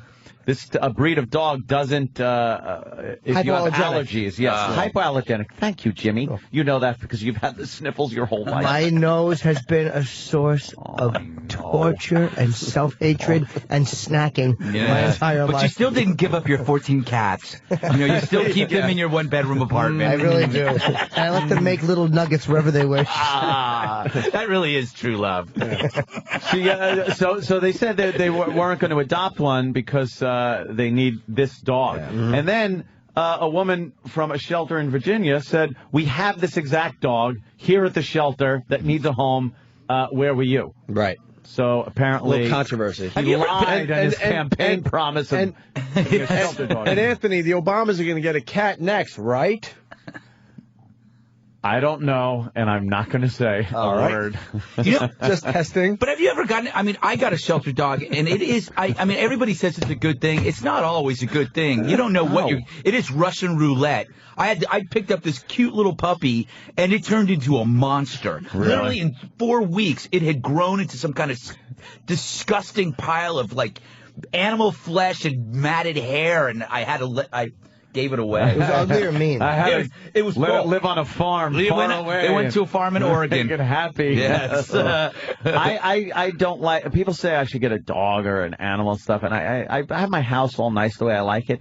And animals are just there to wreck your shit. Yeah, exactly. They will chew stuff up. They'll even if they're Cats not will directly scratch the shit pissing. out of everything. Yeah, cats will just scratch shit up. I bought a rug that was very nice for my living room, and it is now in my garage underneath my vehicle because of a cat. Yeah. And why would your cat do that? Was he working on the car? Great mechanic, that cat. How does he get the wrench in that? I don't know. No opposable thumb, and he can still take out a bolt. They don't know better. He didn't want to get his cat back dirty on the garage floor, and he brought the rug out. We decided not to go with the cat thing. And then, yeah. Because it was very awkward. I'm not saying that. It was very awkward for everybody out there. Dude, we had a cat thing we were thinking about doing. I would never say it. I would never say it in the context. Yeah, I understand. Maybe just a blurt out at some point. Later on? Maybe. All right. Maybe. We still have hope for the cat thing. Yeah. Just want you to know that we were sort of thinking of going somewhere. I also have a problem with dogs as far as their assholes are just exposed all the time. Doesn't make sense, does it? No. And they don't have toilet paper like humans, so... They sit on the rug, and they sit on your couch, and their asshole is touching. And then you put your head down on it. People who and there's a lot of people let their animals sleep in bed with them. Yeah. So you've got like an exposed anus of an animal in your bed. Animal anus right there on your pillow. Yeah. What you gotta do, you gotta put your finger in a Kleenex and grab his tail and hoist him up and jam it in until your thumb bangs his balls. Danny's just putting up random dog asshole pictures. That's the beauty of this. That's wonderful. But you're right about that causes all the people that own these animals to like lower their standards of living. Exactly. It's like all of a sudden having a stain. Like my mom bought a beautiful $5,000 Oriental rug back in like 1980. Within 2 weeks there was a crap stain on it, and she's living with it. It's like, would you actually live with that if you didn't? No. It just doesn't make sense. You got to live with the arms of your chairs ripped up from a cat. Yes. You got to live with and I don't care what you use as far as cleaning or anything like that. If you own a dog, you're going to come in the house and go, I smell like a wet dog. What year was it when outdoor dogs became indoor dogs? Do we have a year like when all of a sudden people all of a sudden had pets inside? Weren't we all supposed to be like the Waltons, where all the animals were outside? And when you grew, and then Grandpa burns the house down, that fucking asshole smoking in a straw bed. John Boy with that piece of shit on his cheek. Yes, giant mole. Hey, this is a perfect time to go to the bathroom. We're talking about shit. Do we have our... Dude, they set up the mic, so we should tell Greg what we're doing. We're trying to get to learn this place. Yeah. So we're going to do an exit poll outside the bathroom today. Sam, you there? Yes, I am. Can you hear me? Why don't you explain to Greg Gutfeld, the star of Red Eye, what we're doing? Well, basically, I'm positioned outside the Sirius Shit Factory here at Sirius XM We renamed the Studios. bathroom the Shit Factory. That's nice. I think there's like 6 stalls in there. One after bathroom. another. No one's bathing in there. No. Semantics. Exactly. It's a shit factory. It's the bath. And I'll be trying to grab people as they exit the restrooms, trying to see what they did in there and whether or not they're on the brown list. Don't steal this bit. Yeah, exactly. Don't steal this one. I Greg. won't, I This is promise. ours. There's an actual brown list.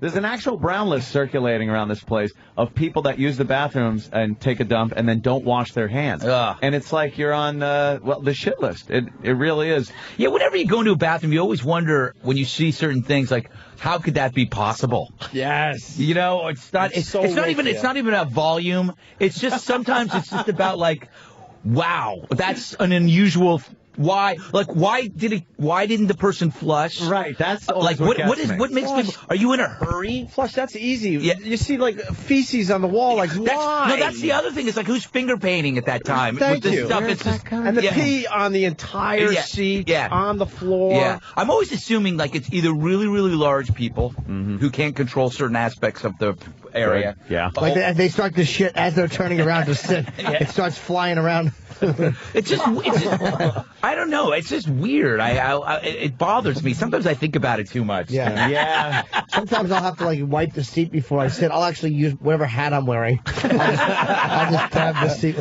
Did you ever drop anything in a toilet but liked it so much you went out and got it? My gum. It's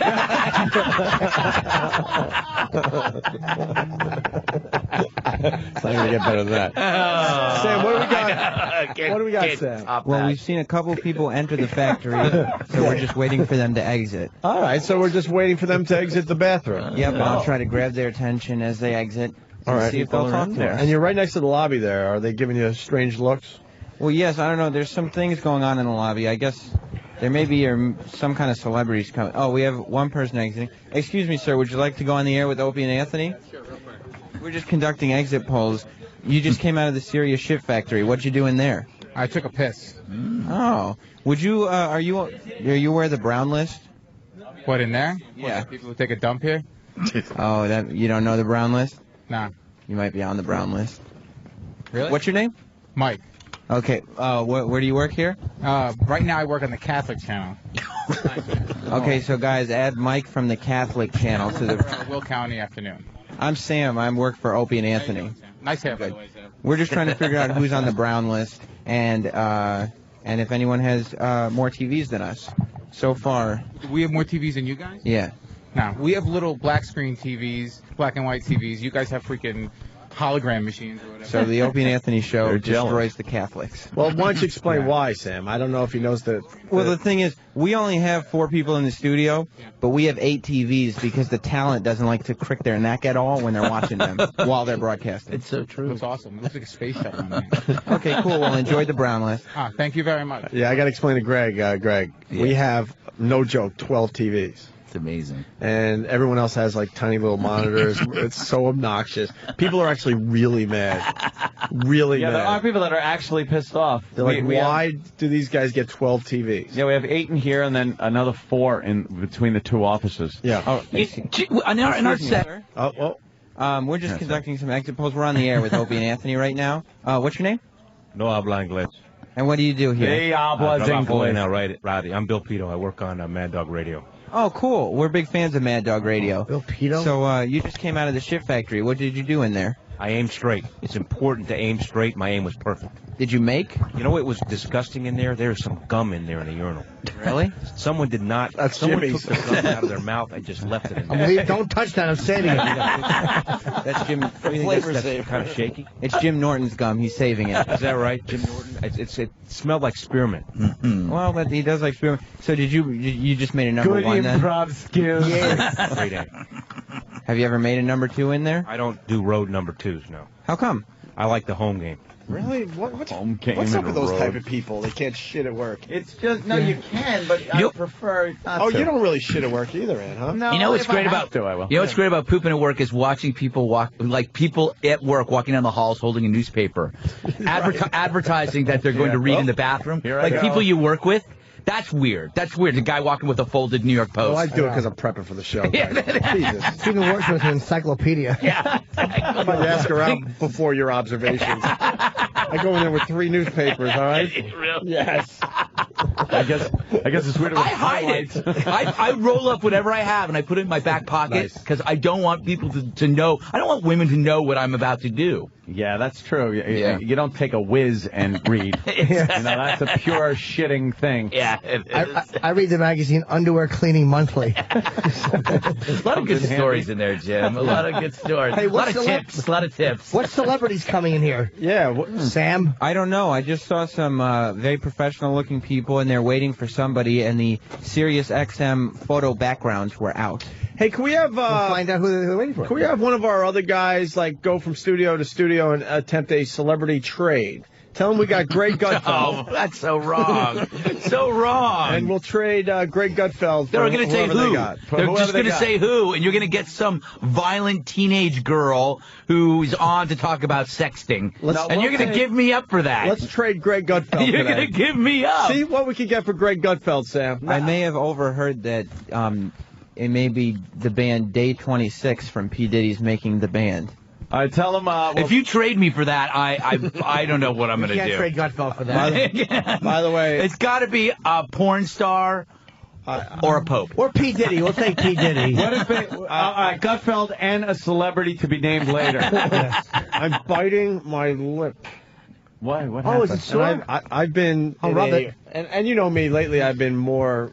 Danny just held up a sign that cannot be true. Remember how we went to an AA meeting? I knew it. God damn. Why don't you hold up that sign to Jimmy and see if he has the same reaction I did, which was to bite my lip off my face. No. What? Thank you, Jimmy. It can be done, but we need to go through the proper channels. We're not allowed to just grab a celebrity if they're walking around this joint? No, sirree. Why? No. Go through their filters. Oh my! well, Why do they make it so difficult? What? Let's say there's a big celebrity walking down the hall. We're like, "Hey, it's blah blah from Opie and Anthony. Would you like to come on the air?" They can say either yes or no. Simple as that. Well, what's that about, E-Rock? They could say yes, come in, but then we might be taking their time away from somebody else. So we need to coordinate with talent. Then how about they give us a celebrity list so we know who to ask? Holy shit! That is something that we can. Yes, do. E-Rock. Get a That list is what every day we should. Why were the curtains just closed? We have a gift from another show. Thank you.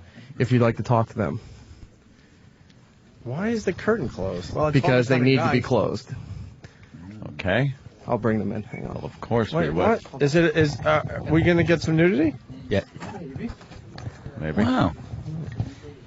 What about Wednesdays are always a surprise for me. You never know what's going to happen. They've closed the curtains so we can no longer see out of the glass. No one else can see in. All right. And someone's giving us a gift. Hello, sir. Hello. I get this mic. Hey, what's up, man? What's going on, guys? How you doing? Sorry to interrupt. I know what you're thinking, that we came here to shamelessly promote our show, but that's not the truth. It's not the truth. But you can. Yeah. In fact, we came as good neighbors. Welcome to the neighborhood, guys. We brought gifts. We brought gifts for you. Beautiful. Courtesy of Cavino and Rich. And, wow. We want to help out with the tradition. What's up, Jim? What's going on? Jim's been on our show. What's up, guys? What show is it? I don't even know. Cavino and Rich. I'm Cavino. That's Rich. What's up, fantastic. What channel? Is it Maxim? Maxim Radio. Maxim Radio, okay. Sirius 108, XM 139, every day at noon Eastern, but we have ladies on all the time. And we figured, F it, dude, welcome to the neighborhood. Well, thank you. Who are these lovely ladies? We brought two ladies because we know your Wednesday tradition on the Opie and Anthony show. Yes. We've heard of you.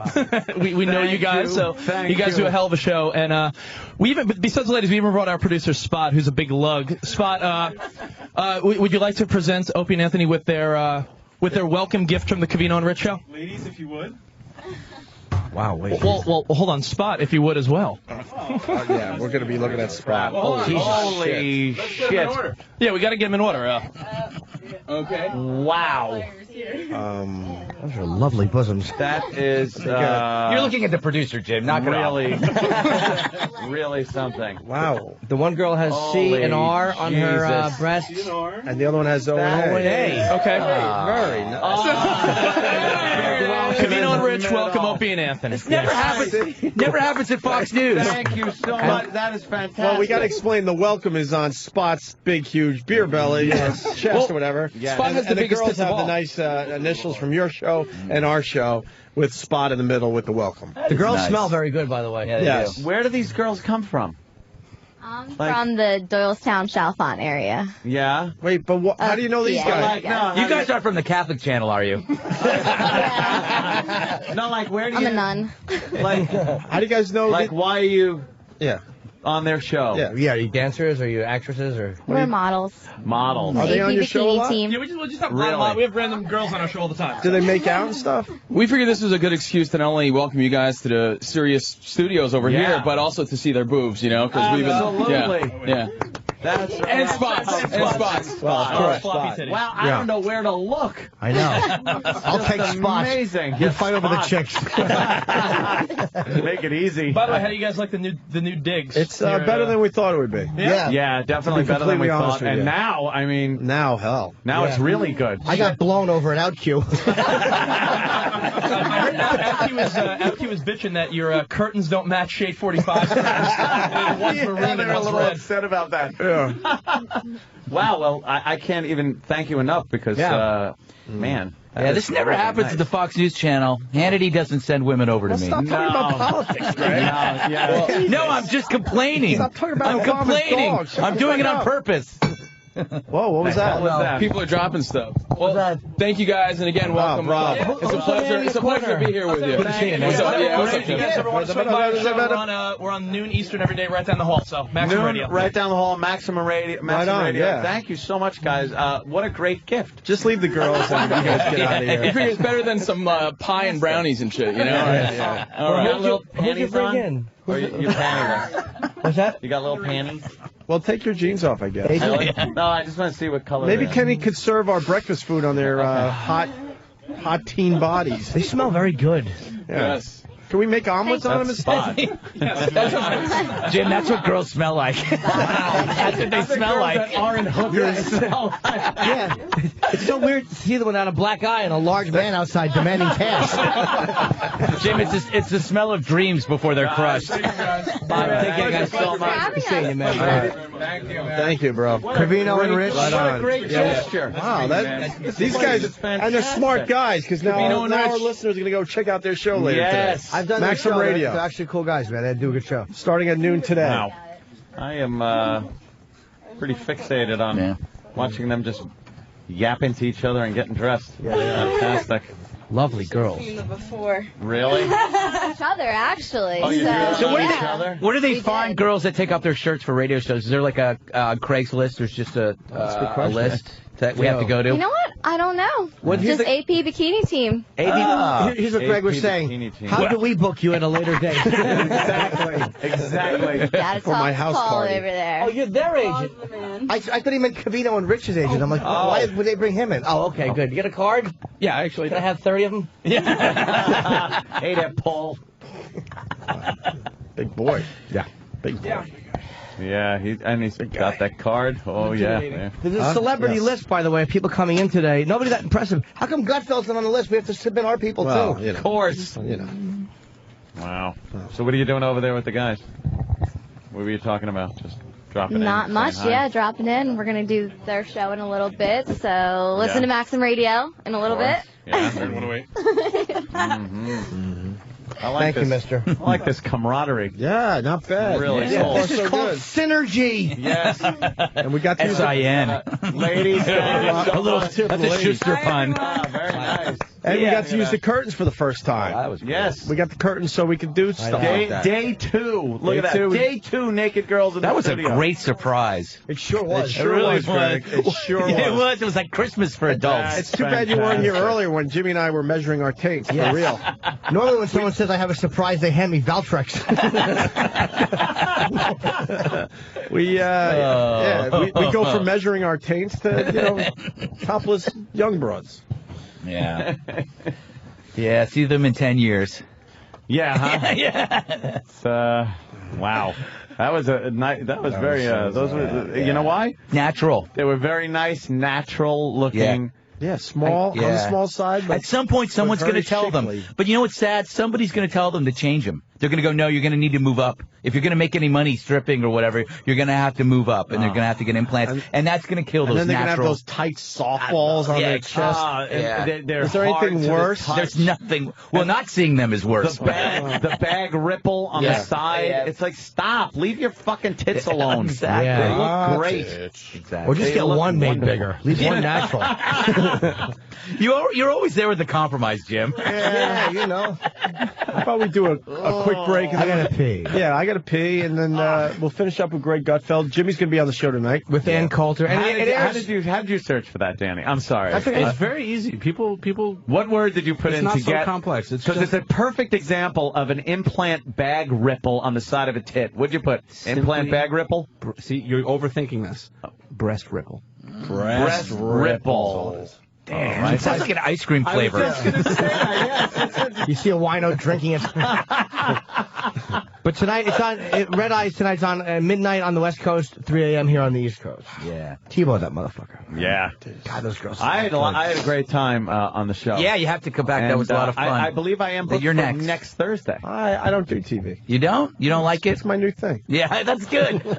That's smart on my part, right? I know. It's good to have something you don't do. I Just so you don't say you don't do it. I just don't do it. I don't do it. I actually would do your show over Hannity's. Yeah. And Hannity's got the big audience, but I'd rather... Your show looks like nice fun. way to fucking backhanded compliment. Greg's the one with all the viewers. Greg, I would gladly do your show over Hannity's. Yeah, sure, he's the one with the knowledge and the talent, but I mean, you the break room, the food you guys have. Yeah. But you're more my speed. Yeah, exactly. You have fun with it. Fucking Hannity and his politics. Shut up. Well, they go live, too, on Sean's show. Yeah, which Greg is a little has a bit of a nerve-wracking. delay. Thank God from the last time I was on the show. Oof.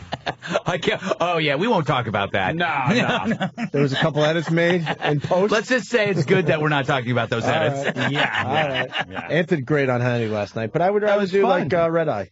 Yeah, it's a fun show. We'd love to have you there. We'll have snacks and beverages. It is very fun. It's very fast moving. A lot of stuff. A lot of laughs. How about you splurge for a bigger table? Yeah, the table's not even connected to the base, so if you lean on it, it falls over. You got one of those little like bar tables. Yeah, it's pretty bad. I like that. You got to, because the mics are lighting or something, you got to sit far away. Yeah, that's we're not in too a new uncomfortable. We're in a new studio Get now. outta here, Yeah, we moved, so it's a lot better than the one you were at. Oh, I like the new studio a lot, actually. Yeah, it's got an actual room for an audience if we ever get one. Everyone is saying you're ripping off fucking Fatso over there down the hall with the live audience. Alex Bennett. Yeah. Alex Bennett's here? Yeah. Oh. He already started with us, which was not smart. No. He's coming into WoW after. The same Alex Bennett from like 20, 30 years ago. Exactly. Yeah. I remember him because I grew up in San Francisco, Bay Area, San Mateo. He was on every morning, the Alex Bennett show. I didn't know he was still He's around. the guy I used to file trade with, Bernie Ward. You know, we have a guy in common with Alex Bennett. Do you know who I'm talking about? Alex Bennett, I don't know what he does now, but he used to do a fine radio show. Yeah. Our friend Chuck Farnham used to do bits for him, man. Did he? Good old Chuck Farnham. That lunatic? Well, the cannibal wear and all that. Yeah. The guy that looked up girls on the internet that wanted their breast punched. Mm-hmm. And he was a serial killer memorabilia collector. Yeah, this guy was the real deal. He would find girls on the internet that really, their fetish was to have their boobs punched. It's one of my favorite things ever to be on our radio show, him describing it. Was he the one that had the metal grate that Folger was found dead on? And the blood No, was... that was Andrew. That was Andrew. That's our other friend. Yeah. That was Ted Senka. We love Andrew. Andrew, Andrew what? What's Andrew's name? Andrew Gore. Gore, right. Andrew Gold. Andrew Gold, yes. He committed the murder on the fucking... You ever see a pickled punk? No. He's got pickled punks. Sick. The old sideshow thing. The real where they're basically fetuses in a yeah. jar. Yeah. Oh, that's He nice. would put diapers on them and stuff. Oh, thank you. There's one. That is amazing. Great. Yeah. That's Jimmy sleeping. Another visual bit. Sorry. Hey, you can't tweet nudity, right? No, I wouldn't fuck with that. You're probably not. Otherwise, everyone's like, tweet doing that it? shit. I don't think you can. No. You can't tweet those bitches. And there's another thing. I was telling Anthony this morning, I'm bringing it in. I found a letter. I got a bunch of radio boxes that I'm finally going through, and I'm finding some crazy stuff. And I found a letter from the Ku Klux Klan from 1996. They say, "Dear Mr. Cumia, welcome." Dude, it was pretty much that. Not kidding. Oh, really? No, that's why. Pretty much it. The letter was like complimenting us on a very racist bit we did up there, and saying, "Keep up the good work. Keep up the good work. People need to hear this. It's signed to us. It's a whole letter I'm going to bring in tomorrow, and I want to tweet that, but I don't know with language Language restrictions. you can tweet. I curse in mine all Dude, the time. N-word's in the letter. That's what I'm getting at. Really? From the Klan? That's odd. Wow. But would I get in trouble doing that? I wouldn't do it. I wouldn't do that because people take this stuff out of context and then all of a sudden they make it look like you said it. Right. That's the thing that's scary. That's true. Oh, no, I would make, I'll bring the letter in tomorrow. It's amazing. It's unbelievable. I'll bring the pile I have. You get And the ones you write to the KKK. Yeah, the ones I write. Yeah, right. All right, more with Greg Gutfeld. We'll do one more bathroom thing, see if anyone's doing anything out there. And then we got the Domino's employees story. Ooh. What they were doing on video. Oh, video. Well. Video killed the radio. I want to find out. I got to go think. What do you? And then we'll find out. What are you guys doing on the show? What topics today? Basketball? Any college basketball questions? Yeah, that was fantastic when we found it because we talked about it that morning, and then so we made sure we had a whole segment on college basketball because neither you nor I know anything about basketball. We had nothing. Yeah. No knowledge. I bet you we'll be talking about the tea parties and more about pirates because you can't get enough talking about pirates. They're terrorists now. I'm so sick of them being called pirates because you're almost expecting Johnny Depp to come swashbuckling in. I'll make that point. Shut up! That's my line. Isn't that a great line, Greg? Steal your line and use Use it. that on Hannity. I'm going to steal your line and use it. Yeah. You bastard. I blame Johnny Depp for all of this. He's just made it glamorous. It is very glamorous being a pirate. Yes, it is. We'll go to break so we can leak. More with Greg Gutfeld from Red Eye in just a bit.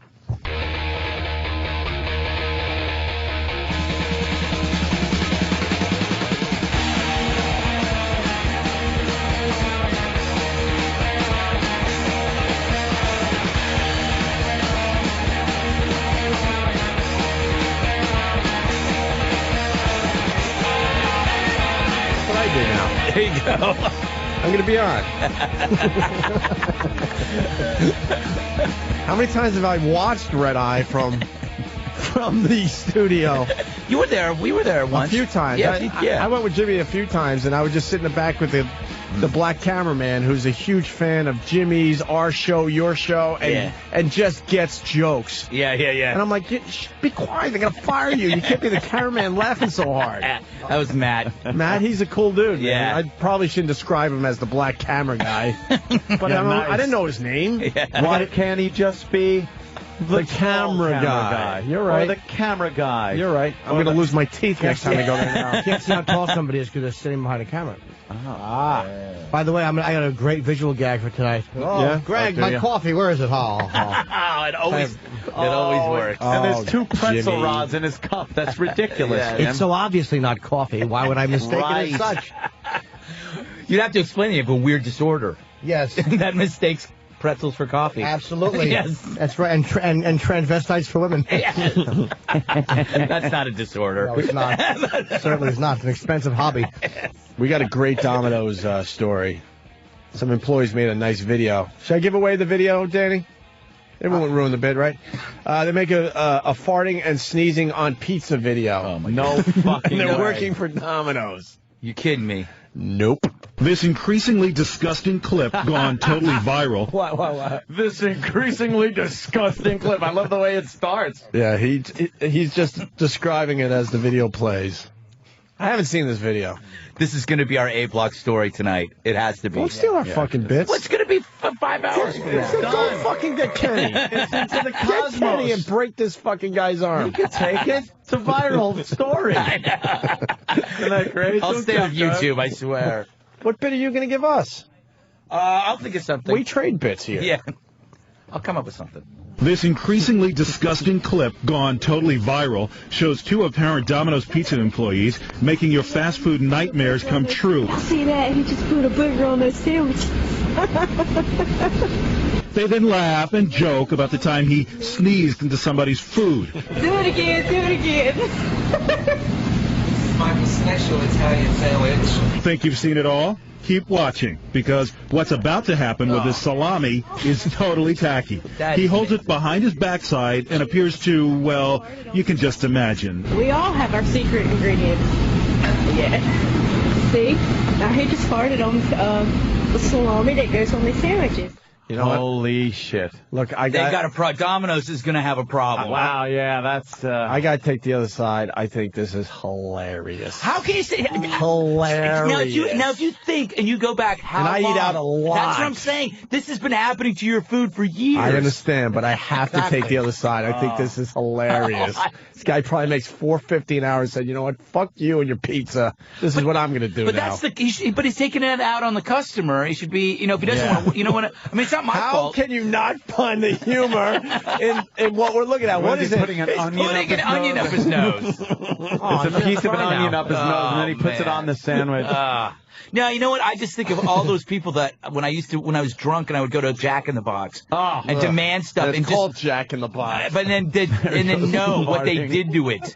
Yeah, we're getting to the farting part. I just saw part of the video where he put it by his ass. And farted. Who cares? He's still got his pants on. You're not going to get any fecal matter on your sandwich. You will. But you're going to get a nice chuckle. I don't think this guy's still working at Domino's. What do you think? Yeah, right? I don't. Look at Steve shaking his head like he's got the knowledge on this. He's blowing.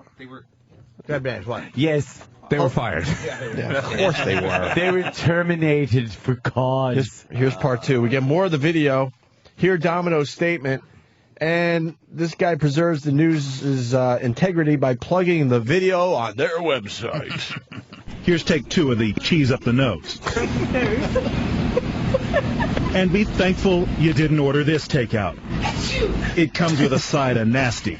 Well, tonight, this statement from Domino's Pizza posted on consumerist.com. The website owned by Consumer Reports, quote, franchise owner was dumbfounded. He will be terminating their employment today. With the freedom of the Internet, anyone with a camera and an Internet link can ruin the reputation of a brand that's nearly 50 years old and the reputations of 125,000 hardworking men and women across the nation. Yep. Pretty gross, right? Especially judging from all the people gagging around me in the newsroom. Well, we really don't know if this was just a prank or if the food ever really went out to customers.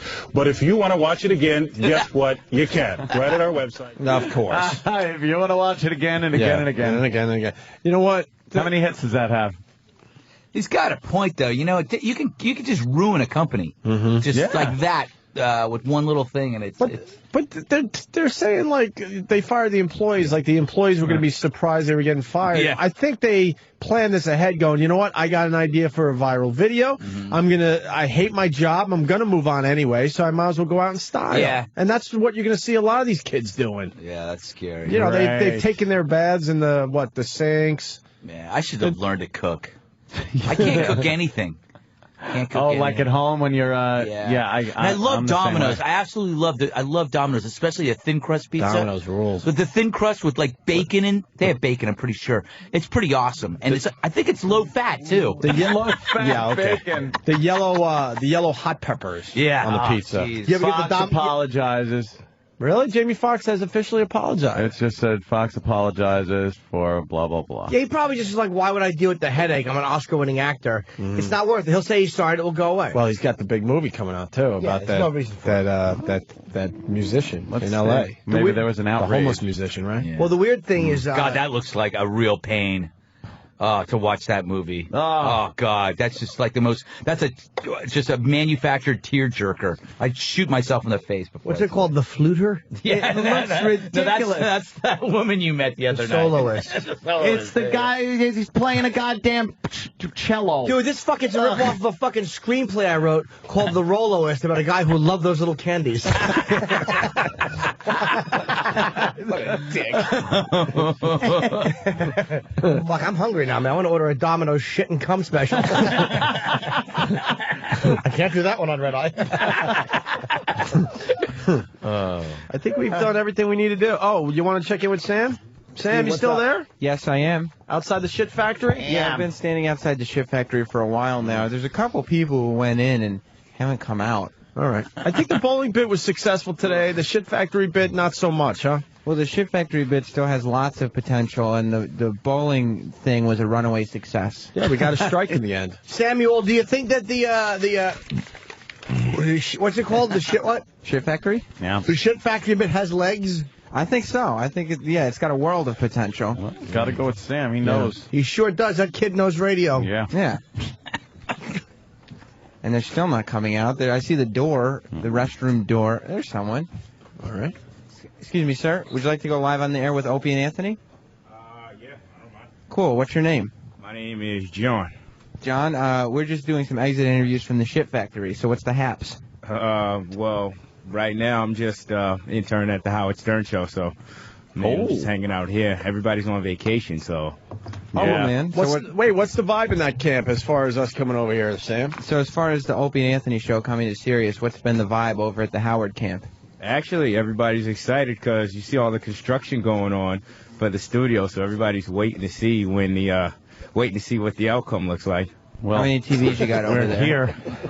There's a ton of TVs over there. Probably less than 12, though, right? Yeah, definitely less than 12. We got 12. We got more TVs than the Howard camp. That's what's up, though. That will obviously change by next Monday when he's back from vacation, by the way. Did you make in there?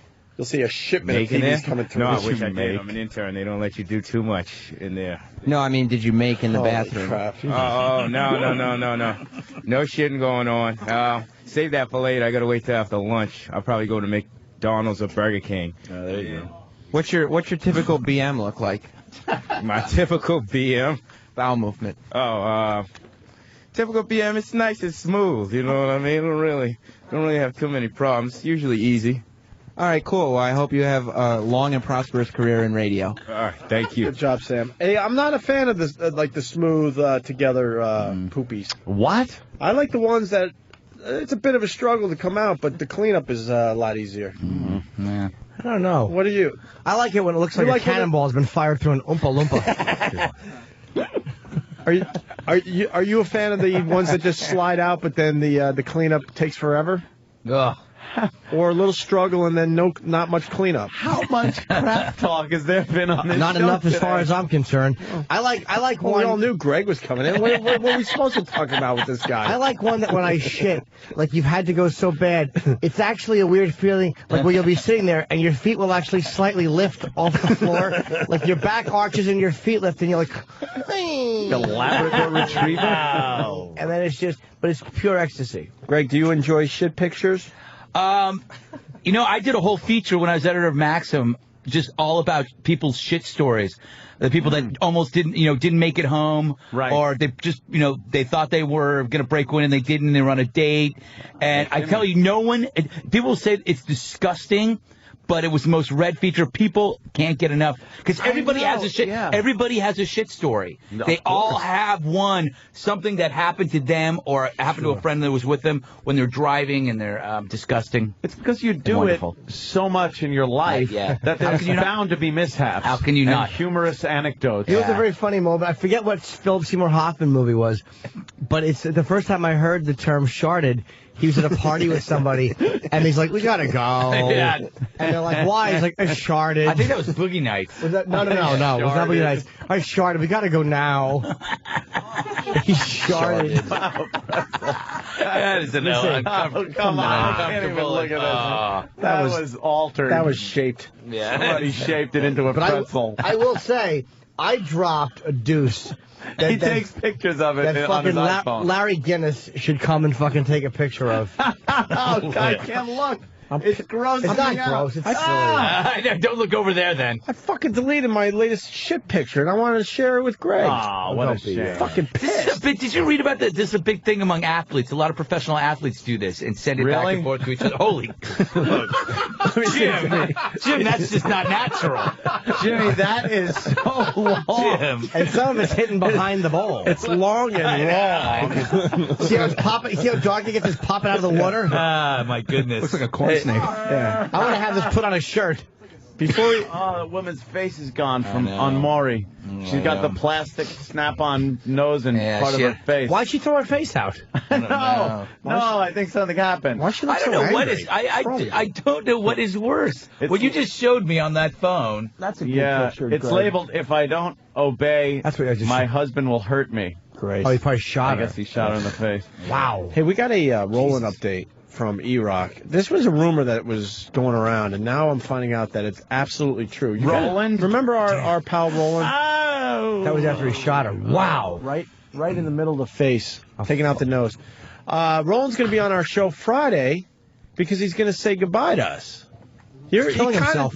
He kind of said goodbye already because, we weren't allowed to have him on the radio anymore because it was a conflict of interest or whatever. Yes. And he was booking for Kimmel and other people, and he was doing very well after he left our show. But now he's coming by to say goodbye for about 4 or 5 months, something like that. For 2.5 months. 2.5 months?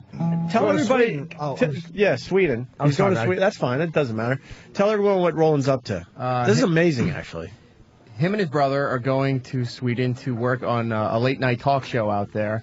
From what I understand, most of their job is to be drunk at bars and harassing people on the street. And they found Roland from videos and things he's done on this show. Well, it's called Late Nights with Sven. Here's Sven. Did you notice today in the news that we all talk like a Mr. Tudball? Tudball, wow. We're going back for that one. Isn't he going to be on a reality show, too? Like, he's becoming this, wow, you don't have the info. Sam, you have the info on Roland? He's a sensation. Yeah. We lost him. I would watch that show you just did. Yeah, of course. We lost Roland. It was smart of the show, of course. But no one wanted to listen. I said, look, this guy's gold. I got it. Well, we lost him to Sweden, so you didn't get him. Sam. Yeah, Roland is he's going on this late night show, and he's going to be like a character, a correspondent for them, where he goes and whatever's going on around them, he goes to. And then after that, I guess the same production company is doing some kind of reality show. So whatever these guys are, they Googled him and found all his old Tickle Me Roland videos, because he was just supposed to book for this show. Right. And they found all his old O&A videos and thought he was hysterical. So they're flying him down there, and they're going to put him on their show. They're going to put him on one of their reality shows and try to turn him into this huge Swedish TV star. Imagine he comes back with just blonde hair. Yeah. Just white blonde hair. Trying to fit in. Nothing. And now we're going to go to Roland, who's going to be tickled and less and less of visit Sven. Is that a good Swedish accent? Very organic. You gotta add a V to Roland's name so he fits in Sweden, though. This is a Roland. All right, Sammy. I'll ruin the whole bit for you and just tell you sound just like Steve Martin doing. Oh, good. And I'll probably get even fucking higher ratings on Rotten Tomatoes. 12% that fucking Pink Panther 2 got. Pink Panther that thing 2 came and went. It shit the bed. And boy, did that make us happy. Appropriately. I want to give it his funny mustache. Just shave it off with a fucking rifle. It fits in. Fucking asshole. Thief. Doing a third one, though. Movie fits in with the conversation we've been having all day. Yeah, exactly. Yeah. The Pink Panther 2, it slithered out of my ass cheeks and slid into the bowl, and I fucking photographed it. Are they doing a third one? His mustache slid out of your ass. Long and wrong. That thing is fucking thing. That is a huge snake. Yeah. Sam, wrap up the shit factory bit, because I think we're not going to do any better I'm going to go home, man. All right, unfortunately, I guess this wasn't the hour for bowel movements, because it was mainly just number one. But Steve Blatter is coming out of the bathroom right now. But he is walking the other way. Oh, no. Because somehow he's on to us. Yeah. But we'll definitely return to the Serious Shit Factory to see if we can find the latest bowel movements. All right. We got to think up new bits for tomorrow. You bet. All right, thanks, Sam. You bet. Great, thank you. My pleasure. Always yeah, delight. man, you're a lot of fun on this show. Oh, thank you. It's a delight. You fit in nicely. Oh, thank you. It's close. It's actually across the street from where I work now. Yeah, very close now, isn't it? Yeah. Yeah, literally. I work across the street.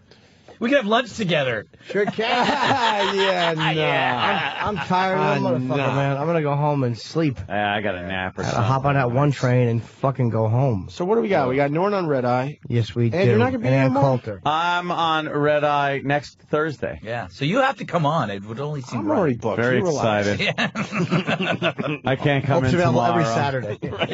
Yeah, I'll be out tomorrow. Yeah, it's out tomorrow. My grandma passed away.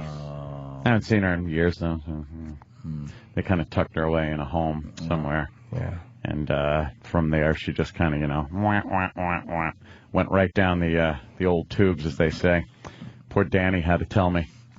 My brother calls up Danny and says, "Could you tell Anthony that his grandma's dead?" Well, he gave me, and I told him, I was like, why do I have to do this? Like, Yeah, this why? is kind of Like, awkward. I'm going to discuss that with my brother. It's like, why would you tell Danny? Well, he said that he figured that I had a better chance of picking up my phone than you picking up your phone. So he True, I'm doing a show. Danny said, "Why do I have to do it?" And my first thought was, "Why couldn't I have done it?" He should have called Club Soda Kenny. Yeah. So sit down. I'd love to tell you. You know something was askew because Kenny would walk in with a tent in the front of his pants. I got a death update. Where's Kenny today? He's around. He's been fucking escorting people around all day. He's been busy, right? Yeah. All right. Yeah, so I'm not going to be in tomorrow because I got a funeral to go to. Ugh. Hate those things. Why? Because they're funerals. All right. Well, you like them? Yeah. Yeah. They're Right. fun. I like to say the wrong thing. That's true, too. See, I go to anytime I'm at an event where it's supposed to be somber, I feel like I have the urge to laugh. Yeah. And I always think horrible things like, what if I just went and blindsided the casket? Like, I could just run up and do that, and people would be horrified. You wouldn't have to blindside it. You could run at it head on, and it's a casket. You don't need to There's sneak no up on it. blindside to a casket. Yeah. What if I sucker punched the casket? That's true. I never thought of it By that the way, for the people that are wondering, I did go to that wake. What? I tweeted that I went into some stranger's wake on the way home from Huntington, and I did. How was it? People are like, you didn't do that. I'm like, yeah, I did.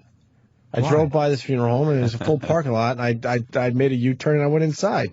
And it was really fucking weird. Oh, man. What is that? How great is that? Go into somebody's wake and just start heckling. He was a dick. Boo. Yeah, right. It was, I don't know why, but I had the urge to walk in and check it out. Yeah, it's an unusual. And no one knew. Some guy would usually pulling over to go to a strip club. But see, here's the beauty. Everyone just assumed that I knew him somehow, and he wasn't going to, say otherwise. Yeah. He's not going to argue. Greatest reality show ever. I just conceptualized it. You walk into people's funerals, and you cause a ruckus at the wake. Like, you just stand over the casket of someone you've never met and go, "That's what you get! How many times did I have to tell you?" Or if it's some 80-year-old lady and her grandkids are crying, you go, "Every time I fucked you, we go through this." Even better if it's some stand-up dude with a family and everything. You go up to the casket and just tell everyone that you were his lover for the last 15 years. Just blow up his whole spot. I never meant to infect you. I don't know what happened. Oh, that'd be great. That is a good one. Too much for you, Greg? No, I'm good. I'm just... Kenny? Any updates? You've been busy today, I noticed. Well, yeah, you've been all over the place. I was told I have to be around where the shenanigans are going to ensue. Sure, because shenanigans are always bad if they're... Yeah, unsupervised shenanigans. By the way, my muscle milk was leaking all morning, which made it very awkward for everybody as I was trying to drink this stuff. It was dribbling down my chin on my fucking sweater. Yeah. That same thing's happening one studio over. Exactly. How many out-cue Guy jokes are you does going to jumping do? jacks in the back of his legs are getting all muscle milk on him. Bunch of fucking... How do you have so many fat guys in a community of men? Amazing. You'd think they'd look good for each other. Yeah. A couple of big bears. trying to look good for it. Yeah. They hate us. Most people around here like us. They don't hate us. Oh, yeah, they do. They like us. They think that we're fucking... Yeah. Yeah, they probably expected different. Well, that's it. Well, we don't feel like doing it anymore, so we go home now. Yes, we do. Thanks, guys. Maybe they just like what everyone calls us, assholes. Woo.